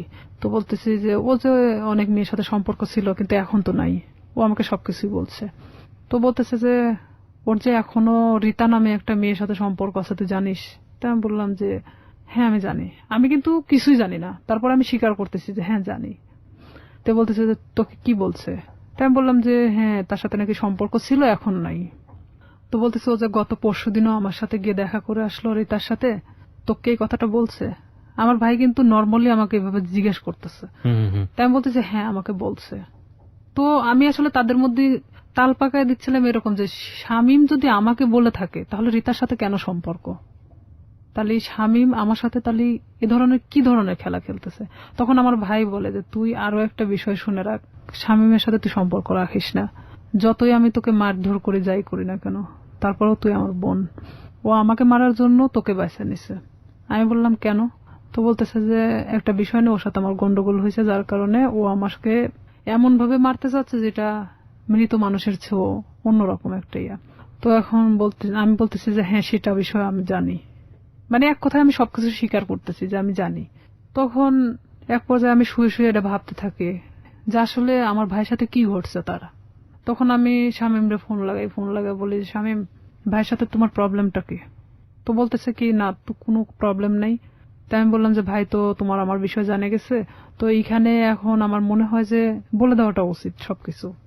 তো বলতেছে যে না বলো না, এখানে সমস্যাটা হলো কি আমি তো পড়াশোনা করি, এখন যদি আমি তোমাকে বিয়ে করি, ও তখন এখন এক ধরনের নর্মালি মানে কথা বলতেছে, তোমাকে যদি আমি এখন বিয়ে করি তাহলে আমাকে কিন্তু গার্মেন্টসে থাকা ছাড়া উপায় হবে না, কারণ আমার ফ্যামিলি তোমাকে কখনোই মানে নেবে না, তারা চায় যে তার ছেলেকে বিয়ে দিবে একটা চাকরিজীবী মেয়ের সাথে। আমার রাগ ওঠে একটু যে তুই জানিস যে তোর ফ্যামিলি তোকে আমার সাথে বিয়ে দিবে না, এটা আমিও জানতাম, তাহলে আমার সাথে এটা করার দরকার ছিল কি? এক পর্যায়ে তার সাথে আমার অনেক রাগারাগি হয়, এটা 2008 সালের ঘটনা। তারপরে শামীম এক পর্যায়ে আমার সাথে একটা ব্রেকআপ সৃষ্টি করে, সে চাচ্ছিল যে আমি তার থেকে দূরে সরে যাই, আর আমিও তখন এক পর্যায়ে চাচ্ছিলাম যে আমি যে কোনো মূল্যে ওকে চাই, সে আমার জীবনটাকে নিয়ে এভাবে খেলতে পারে না, কারণ আমার ফ্যামিলি তখন জেনে গেছে যে তার সাথে আমার সম্পর্ক চলতেছে।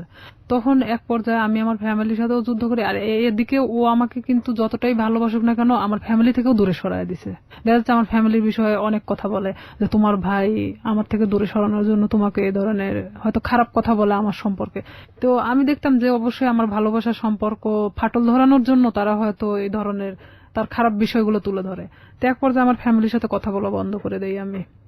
2011 সালে ওর সাথে আমার ফুললি ব্রেকআপ হয়ে যায়। মানে ওর সাথে আমার কোনো প্রকার যোগাযোগ নাই আর। হঠাৎ করে মানে ও ফোন টোন অফ করে দিছে, কোনোভাবে খুঁজে পাওয়া যাচ্ছে না, মানে আমি অন্তত ওকে খুঁজে পাচ্ছি না। এক পর্যায়ে এলাকার এর মধ্যে সবাই জানে গেছে যে শামীমের সাথে আমার সম্পর্ক, কিন্তু এই যে পূর্বে যে ঘটনাটা, যে সম্পর্কটা সৃষ্টি হলো কোথা থেকে, এটা কিন্তু কেউই জানতো না। ব্রেকআপের পরে আমি দিশেহারা হয়ে যাই যে আমি এখন কি করব। তখন এর মধ্যে 2010 সালে তো আমি এসএসসি পাস করছি। অলওয়েজ সময় নিয়োগপত্র দেখে থাকি যে কখন কোথায় নিয়োগ দিচ্ছে। এক পর্যায়ে দেখি যে হ্যাঁ পুলিশে নিয়োগ দিচ্ছে, কিন্তু আমার বয়স হয়নি, 18 বছর পূর্ণ হয়নি। দিশেহারার মতো আমি একজন ঘুরি, এবং ঘুরতে ঘুরতে এক পর্যায়ে আমি ভাবি যে না, আমার একমাত্র এখন বাঁচার উপায় আমার নিজেকে চালানোর মতো একটা লাইফ তৈরি করতে হবে।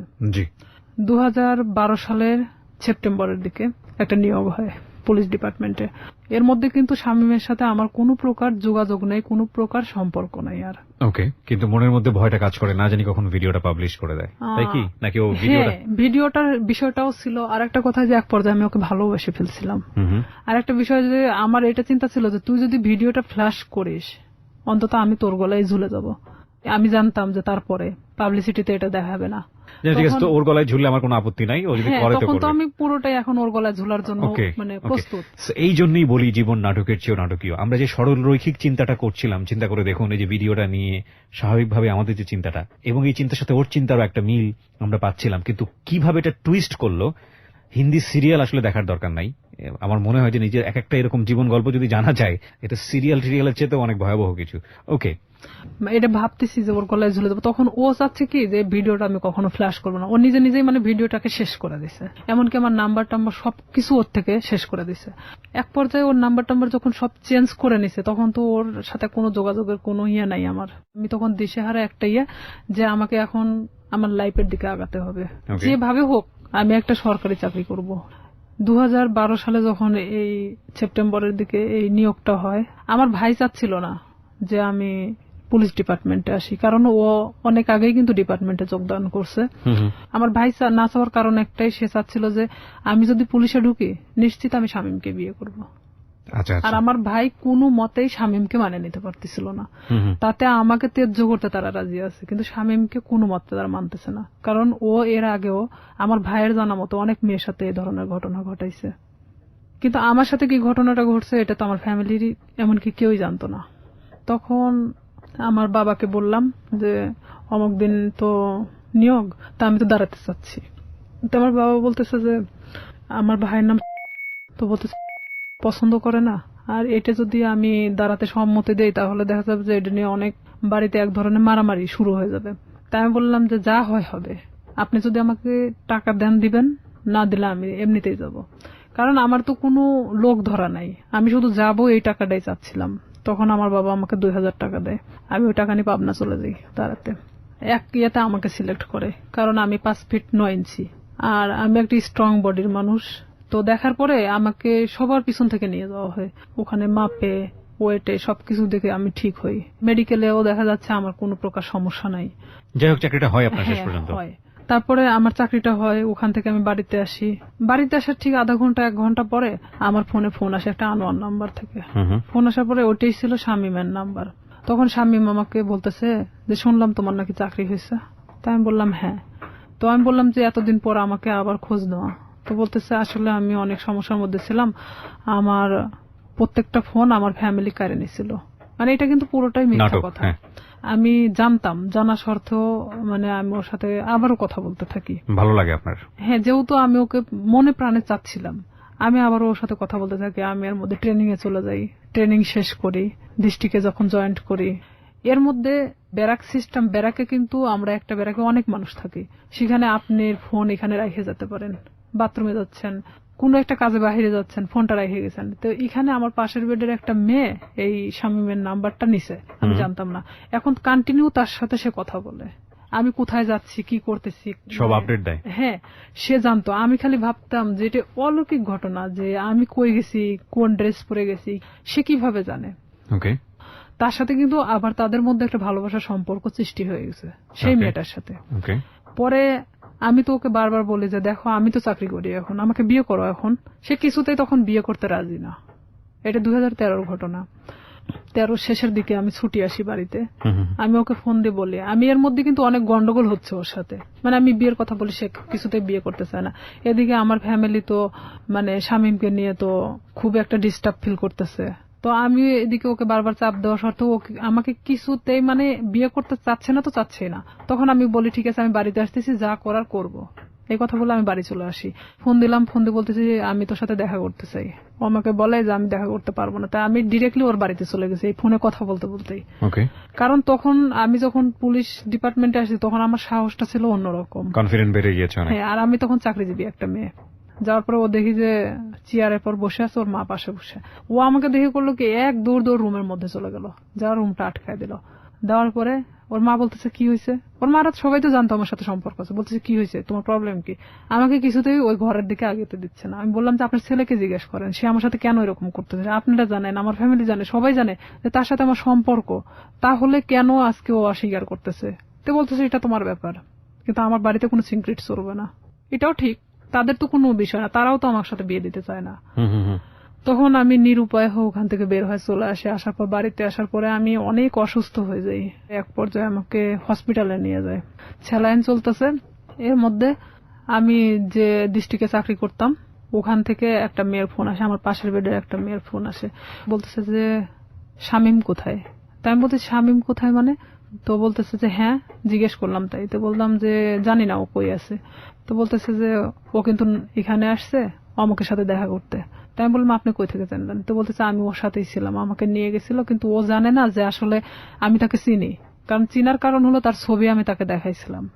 তা আমি তখন ওরে ফোন দিলাম, কিছুতেই ফোন ধরে না। পরের দিন ও আমার ফোনটা ও নিজে থেকে ব্যাক করছে। ব্যাক করার পর আমি বলতেছি তুই ওখানে গেছিস কেন।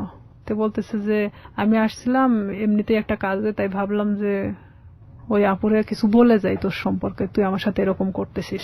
পরে এখানে ঘটনাটা হলো সেই মেয়েকে একটা শপিং ব্যাগ দেওয়া হয়েছিল, ব্যাগের মধ্যে অনেক কিছুই ছিল।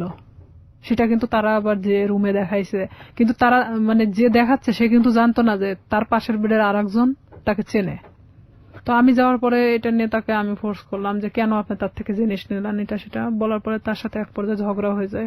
ভাঙনটা এভাবেই শুরু হয়ে যায়। তার থেকে মানে আমার একটা ঘৃণা জন্মে যায় যে আমি স্ট্যান্ড থাকা শর্তেও সে অন্যজনের সাথে সম্পর্ক করে। তাহলে আমার ভাইয়ের কথাটাই সত্যি ছিল। তখন আমি একটা বাস্তবের সম্মুখীন চলে আসি। আমি তখন আস্তে আস্তে তাকে ভুলতে থাকি। এর মধ্যে যে যতটা ঘটনাই গেছে না কেন পুরোটাই খালি ব্রেকআপের দিকে গেছে, মানে গন্ডগোল, সম্পর্কটা ভেঙে দেওয়ার এক ধরনের। এর মধ্যে ওই জেলারই এক থানাতে আমার পোস্টিং হয়। ও ক্রমশ আমাকে এভাবে জিজ্ঞাসা করে তোর কার সাথে আজকে ডিউটি। আমি বলি যে অমুক স্যারের সাথে ডিউটি। ওখানে আমাদের তো শিডিউল বাই ডিউটি হয়। দেখা যাচ্ছে যে আপনার সাথে আমার বারবার ডিউটি হচ্ছে, এটা তো আর আমার দোষ না। ওটা কি তোর অমুক লাগে সেটা লাগে, মানে খারাপ ধরনের আমাকে কথা বলা হয়। আমি বলি দেখো উনি আমার অফিসার আর তার সাথে আমার ডিউটি হয়, এমন কিছু না। সম্পর্কটা তো আপনার ব্রেকআপের দিকে যাচ্ছে, মানে সম্পর্কটা তখনও ব্রেকআপ হয়নি। আবার জোড়া লাগে, আবার ধরেও না ছাড়েও না, এরকম একটা বিষয়, মানে একটা ঝুলন্ত অবস্থা। আবার তর্কাতর্কিও শুরু করে। তর্কাতর্কিও হয়, মানে যতটা সময় ভালো দিকে হয় ততটা সময় আবার খারাপ দিকেও। আমরা শেষের দিকে চলে আসবো প্রিয় শ্রোতা। গল্পটা কোথাকার গল্প, কোথায় গিয়ে দাঁড়িয়েছে একটু চিন্তা করে দেখুন। আমরা শেষের দিকে ফিরে এসে আপনাদেরকে একেবারে শেষ রিয়েলিটি যেটা সেটা জানাবো, এবং আবারও বলবো অনুমান করবেন না, কারণ জীবন গল্পে অনুমান আসলেই অপ্রয়োজনীয় এবং সেটা আসলেই শেষ পর্যন্ত মেলে না। ছোট্ট একটা বিরতি, মাত্র 5 মিনিটের। Close Up presents Hello 8920. Close Up. The closer, the better. Close Up presents Hello 8920. Close Up. The closer, the better. আরো একবার আমন্ত্রণ প্রিয় শ্রোতা, আমার সামনে রয়েছে রিয়া, তার জীবন গল্প নিয়ে। আমরা রিয়ার জীবন গল্পে আবারও ফিরছি, কথা না বাড়ি। এই ফাঁকে আপনাদেরকে আবারও মনে করিয়ে দিচ্ছি, যাহা বলিব সত্য বলিব বইটি যদি আপনারা ঘরে বসে সংগ্রহ করতে চান, and it's really very important book, এই কারণে যে জীবনে কোনো ভুল সিদ্ধান্ত নেবার আগে অন্তত এই বইটি পড়ে দেখা উচিত। মাত্র 200 টাকা আপনাদের সবার কথা চিন্তা করে এই বইটির দাম ধরা হয়েছে এবং এই বইটি বাংলা এবং একই সাথে ইংরেজি দুটো ভাষাতেই প্রকাশ করা হবে। একটাই বই, একপাশে থাকবে বাংলা, একপাশে ইংরেজি। 10টা গল্পের বাংলা সংস্করণ, 10টা গল্পের ইংরেজি সংস্করণ, সাথে মূল্যবান পরামর্শ থাকবে আমাদের ডক্টর তাজুল ইসলাম সাইকিয়াট্রিস্ট যিনি আছেন তার, এবং এছাড়াও বইটিতে আরো বেশ কিছু গুণী মানুষের পরামর্শ থাকবে। এই বইটি এতটাই গুরুত্বপূর্ণ, আমি আমার ব্যক্তিগত জায়গা থেকে বলতে পারি যে এটি আপনার কালেকশনে থাকা উচিত। আর এই বইটি আমরা শুধু যারা অ্যাডভান্স বুকিং দিচ্ছেন তাদের কাছেই পৌঁছানোর ব্যবস্থা করছি আপাতত। বইটি আমরা ইন্টারন্যাশনালি পাবলিশ করার চেষ্টা করছি, কতটুকু সম্ভব হবে জানি না, দোয়া করবেন সেজন্য। বইটি যদি আপনি সংগ্রহ করতে চান আপনি ফোন দেবেন রকমারি.com এ। আমি আবারও বলছি রকমারি.com এর এই নাম্বারটিতে 16297। আমি আরো একবার বলি 16297। ফোন দেবার পরে আপনাকে অ্যাডভান্স বুকিং দিতে হবে। বইটি বাজারে আসা মাত্রই আপনার কাছে পৌঁছে যাবে। ওকে, যেখানে আমরা ছিলাম, রিয়া, তারপর ও আমাকে বারবার এরকম খারাপ খারাপ কথা বলে, তখন আমি বলি যে হ্যাঁ আমি ওকে পছন্দ করি, মানে এক কথায় বলে দেয় যে আমি ওই অফিসারকে পছন্দ করি, যে সে আমার থেকে তারপরও সরে যাক এখন। তখন সে কি করে, আমার এলাকাতে গুজব ছড়ায় আমি নাকি ওনাকে বিয়ে করছি, অথচ তার সাথে আমার কিন্তু কোনো প্রকার সম্পর্ক নাই। তখন সেই এলাকায় ছড়ায় দেয় যে আমি নাকি এরকম আমাদের ডিপার্টমেন্টের একজনকে বিয়ে করছি। এই লোকও আস্তে আস্তে এই জিনিসটা জানা যায় যে সে এরকম করতেছে, কারণ তার সাথে আমি অনেক বিষয় নিয়ে ডিসকাস করতাম আগে থেকেই। তখন এই ব্যাপারটা এমন ভাবে দাঁড়ায় যায়, সে আমার এলাকার মধ্যে এমন ভাবে গুজব ছড়ায় দেয়। তখন ওর বিষয়ে আমি বাড়িতে এসে আমার ফ্যামিলিকে পুরো ঘটনা তখন বলি। বলার পরে আমরা থানাতে যাই, থানাতে গিয়ে আমাদের যে অফিসার আছে অফিসারের সাথে কথা বলে এটা বিষয়ে আমরা একটা পদক্ষেপ নেই। নেওয়ার পরে ও তো বাড়ি থেকে পালায় যায়, ওর ফ্যামিলির লোকজনও কেউ ছিল না, কারোকে ধরতে পারে না। পরে স্বামীকে ফোন দেওয়া হয়, মানে স্যার ফোন দেয়, ফোন দিয়ে বলে থানায় আসার জন্য। তো সে এক কথায় যে সে নিরুদ্দেশে, জীবনেও মানে তাকে ধরা ছোঁয়ার বাহিরে, এক কথায় এরকম। আপনি কি মামলাটা করেন নাকি শুধুমাত্র মামলা হয়? জিডি করি। জিডি করেন আপনি? আচ্ছা। আমার কথা যে সে আমার জীবন থেকে সরে গেছে, চলে যাক, সমস্যা নাই, অন্যের উপর দোষ চাপাচ্ছে কেন? পরে সে আমার কাছে অনেক ফোন দিয়ে ক্ষমা টমা চায় যে আমি জীবনে তোমার লাইফ সম্পর্কে কিছু বলবো না, যা হয়েছে হয়েছে, তুমি এটা উঠায় নাও। তো একদিকে দেখা যায় যে ভালোবাসার ক্ষেত্রে আমি তুলেও দেই সেটা। পরে এটা নিয়ে যার কথা বললাম, যে অফিসারের কথা, এক পর্যায়ে সে আমাকে বিয়ে করতে চায়, যেটা সবাই জানে গেছে, ঠিক আছে আমি তোমাকে বিয়ে করব। সে কিন্তু ডাইরেক্ট সাব ইন্সপেক্টর। আমি জানতাম যে সে বিবাহিত না, সে এতদিনও আমাকে কিন্তু বলতো সে বিবাহিত না। ওকে, যেই ভদ্রলোকের কথা আপনি বলছেন তার সঙ্গে আপনার একটা রটনা চারদিকে হয়েছিল। চারদিকে মানে এটা শুধু শামীম ঘটাইছিল। ওকে, তো উনি রাজি হয়েছিলেন এক পর্যায়ে আপনাকে বিয়ে করার জন্য? রাজি হয়েছিলেন এইভাবে যে তার সাথে আমার এর মধ্যে কিছুটা মানে সম্পর্ক এভাবে গড়ে ওঠে যে শামীম যখন এভাবে ছড়াচ্ছিল তখন আমার ডিপার্টমেন্টাল দিক থেকেও ওই যে মেয়েটার সাথে ওর কানেকশন ছিল, সে আবার আমার ডিপার্টমেন্টে এভাবে ছড়াচ্ছে যে আমি তাকে বিয়ে করছি। তো আমার ডিপার্টমেন্টে অনেকেই জানতো যে আমি তাকে বিয়ে করে ফেলছি। তো সেখানে দেখা যাচ্ছে সে আমাকে এক কথায় বলে দেয় যে যেটা ঘটে গেছে তাহলে আমি তোমাকে বিয়ে করব। ওকে, সো আপনি বিয়ে করেন এক পর্যায়ে? এক পর্যায়ে আমি তাকে আমার ফ্যামিলির অনুমতি নিয়ে বিয়ে করি। আমি বলি এটা আপনার জন্য একটা ভালোই প্রস্তাব ছিল আমি বলবো। আমার ফ্যামিলি বলে যে হ্যাঁ ঠিক আছে, পছন্দ হলে বিয়ে করাটাই ভালো হবে, যেহেতু এটা গুজব ছড়াই গেছে। তখন আমি তাকে বলে যে ঠিক আছে ফ্যামিলিগতভাবে আমরা বিয়ে করবো। সে বলে যে আমরা এখন এভাবে তো ছুটি পাই না, তো আমরা নিজে নিজে করে নিই, পরে আমরা ফ্যামিলিগতভাবে ইয়ে করে নেব। তো এখানে আমি কিন্তু সেটা রাজি হয়ে যাই। ঠিক তার 1.5 মাস থেকে 2 মাসের মাথায় আমি জানতে পারি সে বিবাহিত, তার বাচ্চা বলছে। তখন আপনি বিয়ের আগে তাকে জিজ্ঞেস করেননি? আমি জিজ্ঞেস করছি অনেকবার, কিন্তু বিয়ের আগে ওইভাবে আমি অতটা ক্লোজ ছিলাম না। ও কি বলেছে যে না আমি বিবাহিত না? না, ও অনেকবার স্বীকার করছে যে আমি বিবাহিত না। তো জানলেন আপনি? জানার পরে আমি তখন অনেকটাই কষ্ট পাই। কষ্ট পাওয়ার পরে কষ্ট পাবেন কি? আমি তো যতদূর জানি যে এটা একটা মানে মারাত্মক রকমের আইন ভঙ্গন, এবং পুলিশের এত বড় একটা পোস্টে থেকে সে এই ধরনের কাজ করেছে মানে তো তার ক্লোজ হয়ে যাওয়ার কথা। অনেক কষ্ট পাই। কষ্ট পাওয়ার পরে ওকে আমি বলি যে এটা আমার সাথে করার কি দরকার ছিল। বাট সাহসটা পাই কিভাবে? সে সাহসটা পাইছে এভাবেই যে একটা ছেলে আমাকে এভাবে হ্যারাস করতেছে, তার সম্পর্কে তো আমি তার সাথে ডিসকাস করতাম। সেটা তো অন্য হিসাব, এটা তো ইনফরমাল হিসাব। কিন্তু ফর্মালি তো যদি যায় তাহলে তো চাকরি থাকবে না। সে এটাই ভাবতেছিল মেয়েটা তো এত কিছুর পরেও যেহেতু প্রকাশ করে নাই, তাহলে আমার ব্যাপারটাও হয়তো ওইভাবে প্রকাশ করবে না। ওকে, তার মধ্যে ফার্স্ট ওয়াইফ তো ঝামেলা করতে পারে, কনফিডেন্স এরকম ছিল। আচ্ছা, তখন এরকম যখন আমি দেখলাম যে না আইনার সাথে আমার সংসার করা সম্ভব না, তখন আমি কিভাবে আমার ফ্যামিলিকে বলবো আবার যে আমি বিয়ে করার পরে এখন সংসার করতে চাচ্ছি না। না সম্ভব না কেন ভাবলেন? শুধু এই বিয়েটা সম্ভব না মিথ্যার মানে কারণে? তার বাচ্চা আছে, 2টা বাচ্চা, অলরেডি 2টা বাচ্চা তার। ওয়াইফের সঙ্গে কথা হয়েছিল তার প্রথম ওয়াইফের সাথে আমি কথা বলছি। কি বলেন উনি?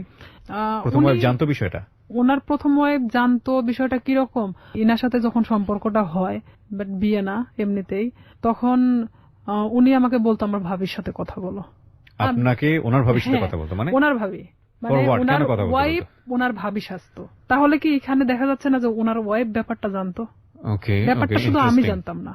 ভাবির সঙ্গে কি বিষয়ে কথা বলতেন? ভাবির বিয়ের সঙ্গে বিষয়ে নিয়ে কথা কিভাবে বলতেন? বিষয়ে কথা বলতাম, আমি বলতাম যে আমি তোকে পছন্দ করি, বলে যে হ্যাঁ পছন্দ, সে তো আমাকে বলে যে তুমি ওকে পছন্দ করো, মানে অনেক বিষয় নিয়ে। আসল কথা এক কথায় যে একটা প্রেমিক প্রেমিকার মধ্যে একটা ভাবি আসলে যা হয়, সে সবকিছু একটা ওয়াইফ হলে তো কখনো মানা সম্ভব না আমার মতে। মানে ওনার ওয়াইফের সঙ্গে কথা হতো ঠিকই, কিন্তু আসলে আমি জানতাম ওনার ভাবি, ওনার ভাবি হিসেবে, এবং উনিও সেটাই বলতো যে আমি ওনার ভাবি হই। ওনার বাচ্চাদের সাথে আমি কথা বলতাম, কারণ আমি জানতাম যে ওনার ভাইয়ের বাচ্চা এগুলো।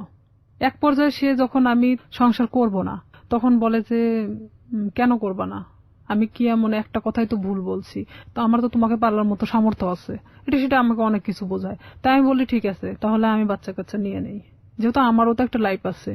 সে বলে যে না এখন বাচ্চা নিতে হবে না, এটা সেটা, মানে সে কোনো প্রকার আমাকে বাচ্চা নিতে দিবে না। তার মানে তখন কি আমি এটা বুঝবো না যে আমার লাইফের যত টাকা পয়সা আছে তারা আমার দিক গ্রাস করানোর চেষ্টা করতেছে? ক্রমশ সে আমার দিকে মানে টাকা পয়সা সবকিছু থেকে মানে আমার থেকে চাইতে শুরু করে। সে আমাকে দেওয়ার দূরের কথা, সে নিজেই আমার থেকে নিতে শুরু করে। ব্রেকআপ হতে হতে হতে হতে এখন লাস্ট পর্যায়ে আমাদের টোটালি ব্রেকআপ হয়ে গেছে। ওকে, এই পর্যায়ে সেই ব্রেকআপের পরে শামীম এসে করতেছে কি, আমার বিভিন্ন ফেসবুক আইডি খুলতেছে, বিভিন্ন ছবি আপডেট করতেছে, মানে যেখানে আমি কখনো ফেসবুক চালাই না সেখানে দেখা যাচ্ছে ফেসবুক চালানো হচ্ছে, মানে আমার নামে অনেক কিছু করা হচ্ছে যে আমি নাকি আবারও বিয়ে করছি, কিন্তু আবারও এলাকার মধ্যে এক ধরনের গুজব ছড়ানো হচ্ছে। অনেক কিছু আমাকে একদিক থেকে শামীম আবারও চাপের মুখে রাখছে। মানে মাঝখানের জীবনটা ছিল একরকম, আর ফার্স্ট লাইফ আর এই লাস্ট লাইফটা আবার আগের মতো। ওকে।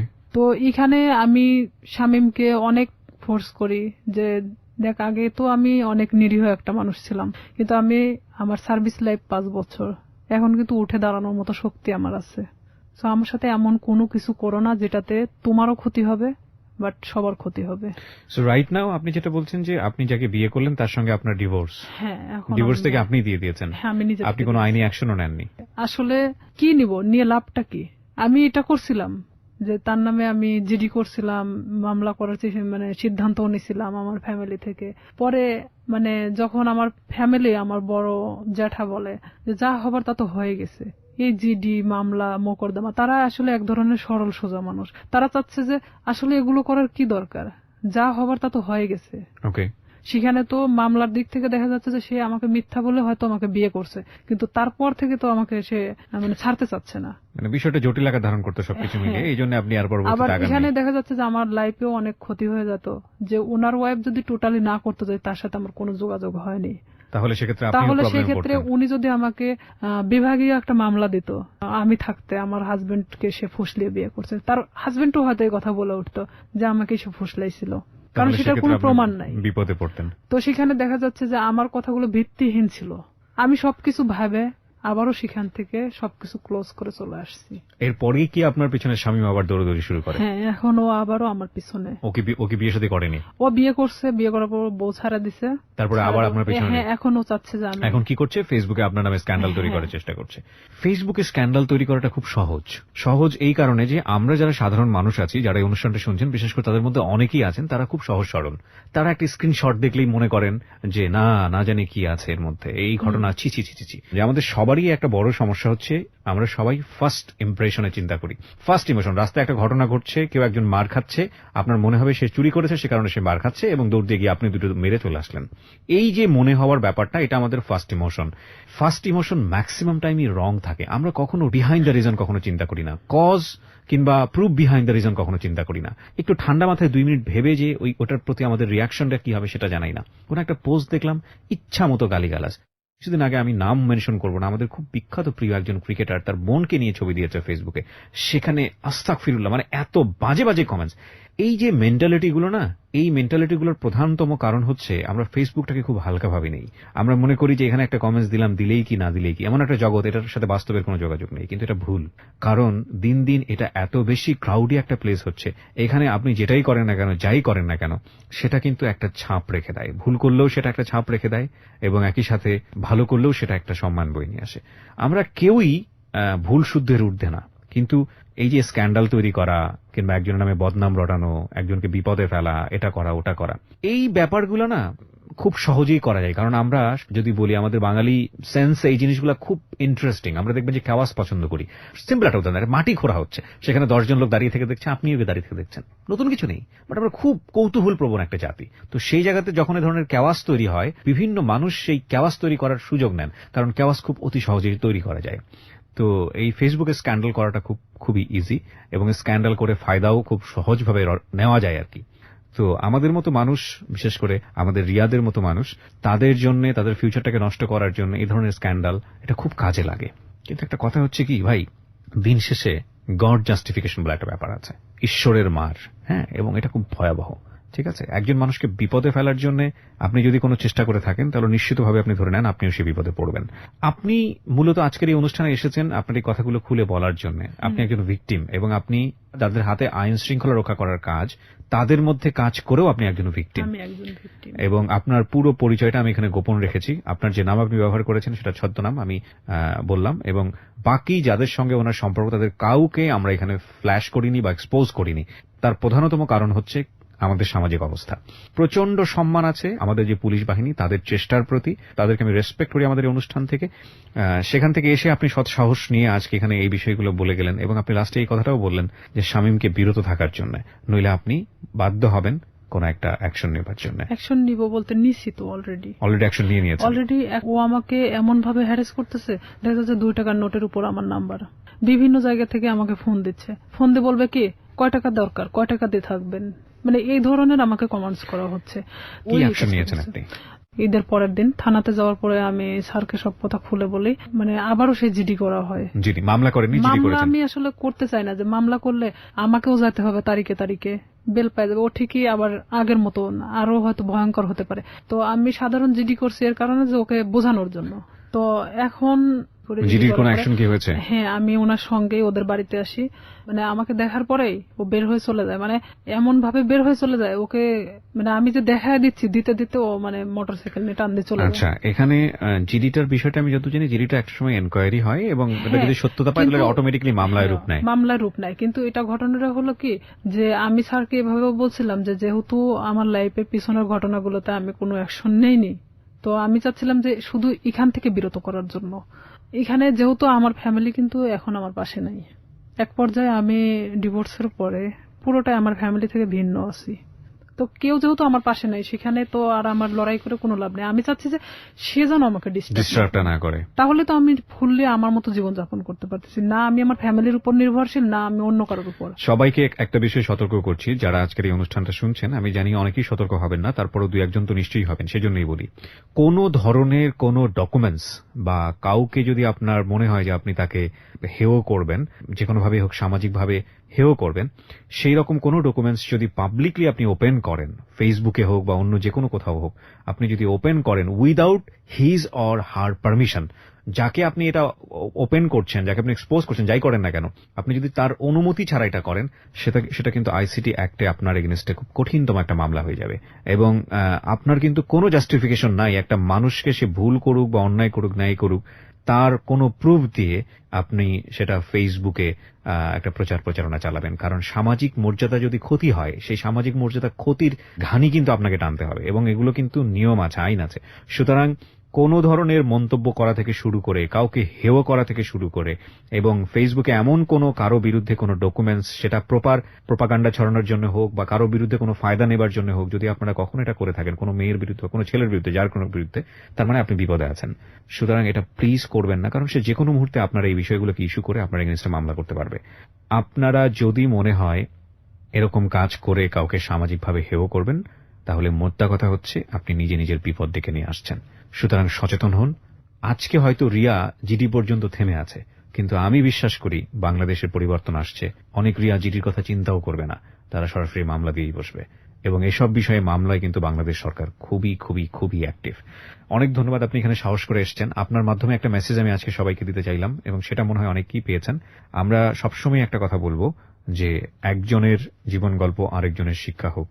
কাউকে কোনোভাবেই ছোট করাটা আমাদের মূল উদ্দেশ্য নয়, এবং মূল টার্গেটটাই হবে সে যেই হোক না কেন, তাকে আলটিমেটলি সে যদি ভিকটিমও হয়, সে যদি কাউকে অপরাধও করে, তাহলে তাকে সঠিক পথে নিয়ে আসা এবং সেটা সুন্দরভাবে। একটা মানুষকে শাস্তি দেওয়াটাই মূল কথা নয়, একটা মানুষ যাতে শাস্তি না পায় তাকে সুন্দর করে বুঝিয়ে বারবার সেখান থেকে ফিরিয়ে নিয়ে আসা। উনি শামীমের ক্ষেত্রে সেটা করে যাচ্ছেন। শামীমকে শুধু একটা আজকের অনুষ্ঠান থেকে একটা কথাই বলার আছে, সেটা হচ্ছে it is the highest time. আমি জানি আপনি এই অনুষ্ঠানটা শুনতেছেন, আমি আপনাকে রিকোয়েস্ট করব, আমি জানি আপনি সমাজে অনেক ভালো কাজ করেছেন, হয়তো বা আপনি আপনার ব্যক্তিগত জায়গা থেকে, আমরা সেগুলোকে রেসপেক্ট করি।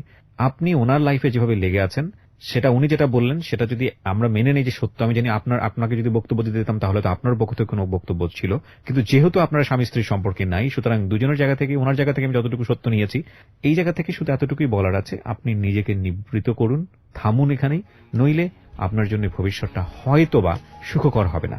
কারণ উনি এরপরে হয়তো রেগে গিয়ে বড় কোনো স্টেপ নেবেন। আমরা চাই আপনারা সবাই ভালো থাকুন।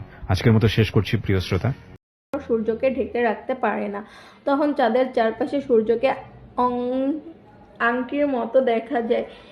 এই ধরনের প্রলয় আকৃতির সূর্যগ্রহণকে প্রলয় সূর্যগ্রহণ বলে। সূর্যগ্রহণের সময় পরিবেশের উপর সাময়িক প্রভাব পড়ে। আংশিক গ্রহণ অনেকটা সময় জুড়ে চলতে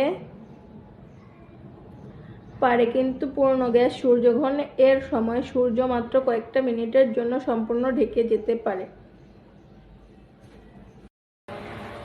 আসসালামু আলাইকুম। পৃথিবীর কক্ষপথ উপবৃত্তাকার বলা হলেও বর্তমানে এটি আসলে প্রায় বৃত্তাকার। তবে এই কক্ষপথের আকৃতি সবসময় একই রকম থাকে না। প্রতি 90 থেকে 100,000 বছরে পৃথিবীর কক্ষপথ প্রায় বৃত্তাকার আকৃতি, অর্থাৎ যখন অনুসূর ও উপসূরের সূর্য থেকে পৃথিবীর দূরত্বের পার্থক্য সবচেয়ে কম থেকে সর্বোচ্চ বৃত্তাকারে আকৃতি। পার্থক্য সবচেয়ে বেশি আকৃতির অর্থাৎ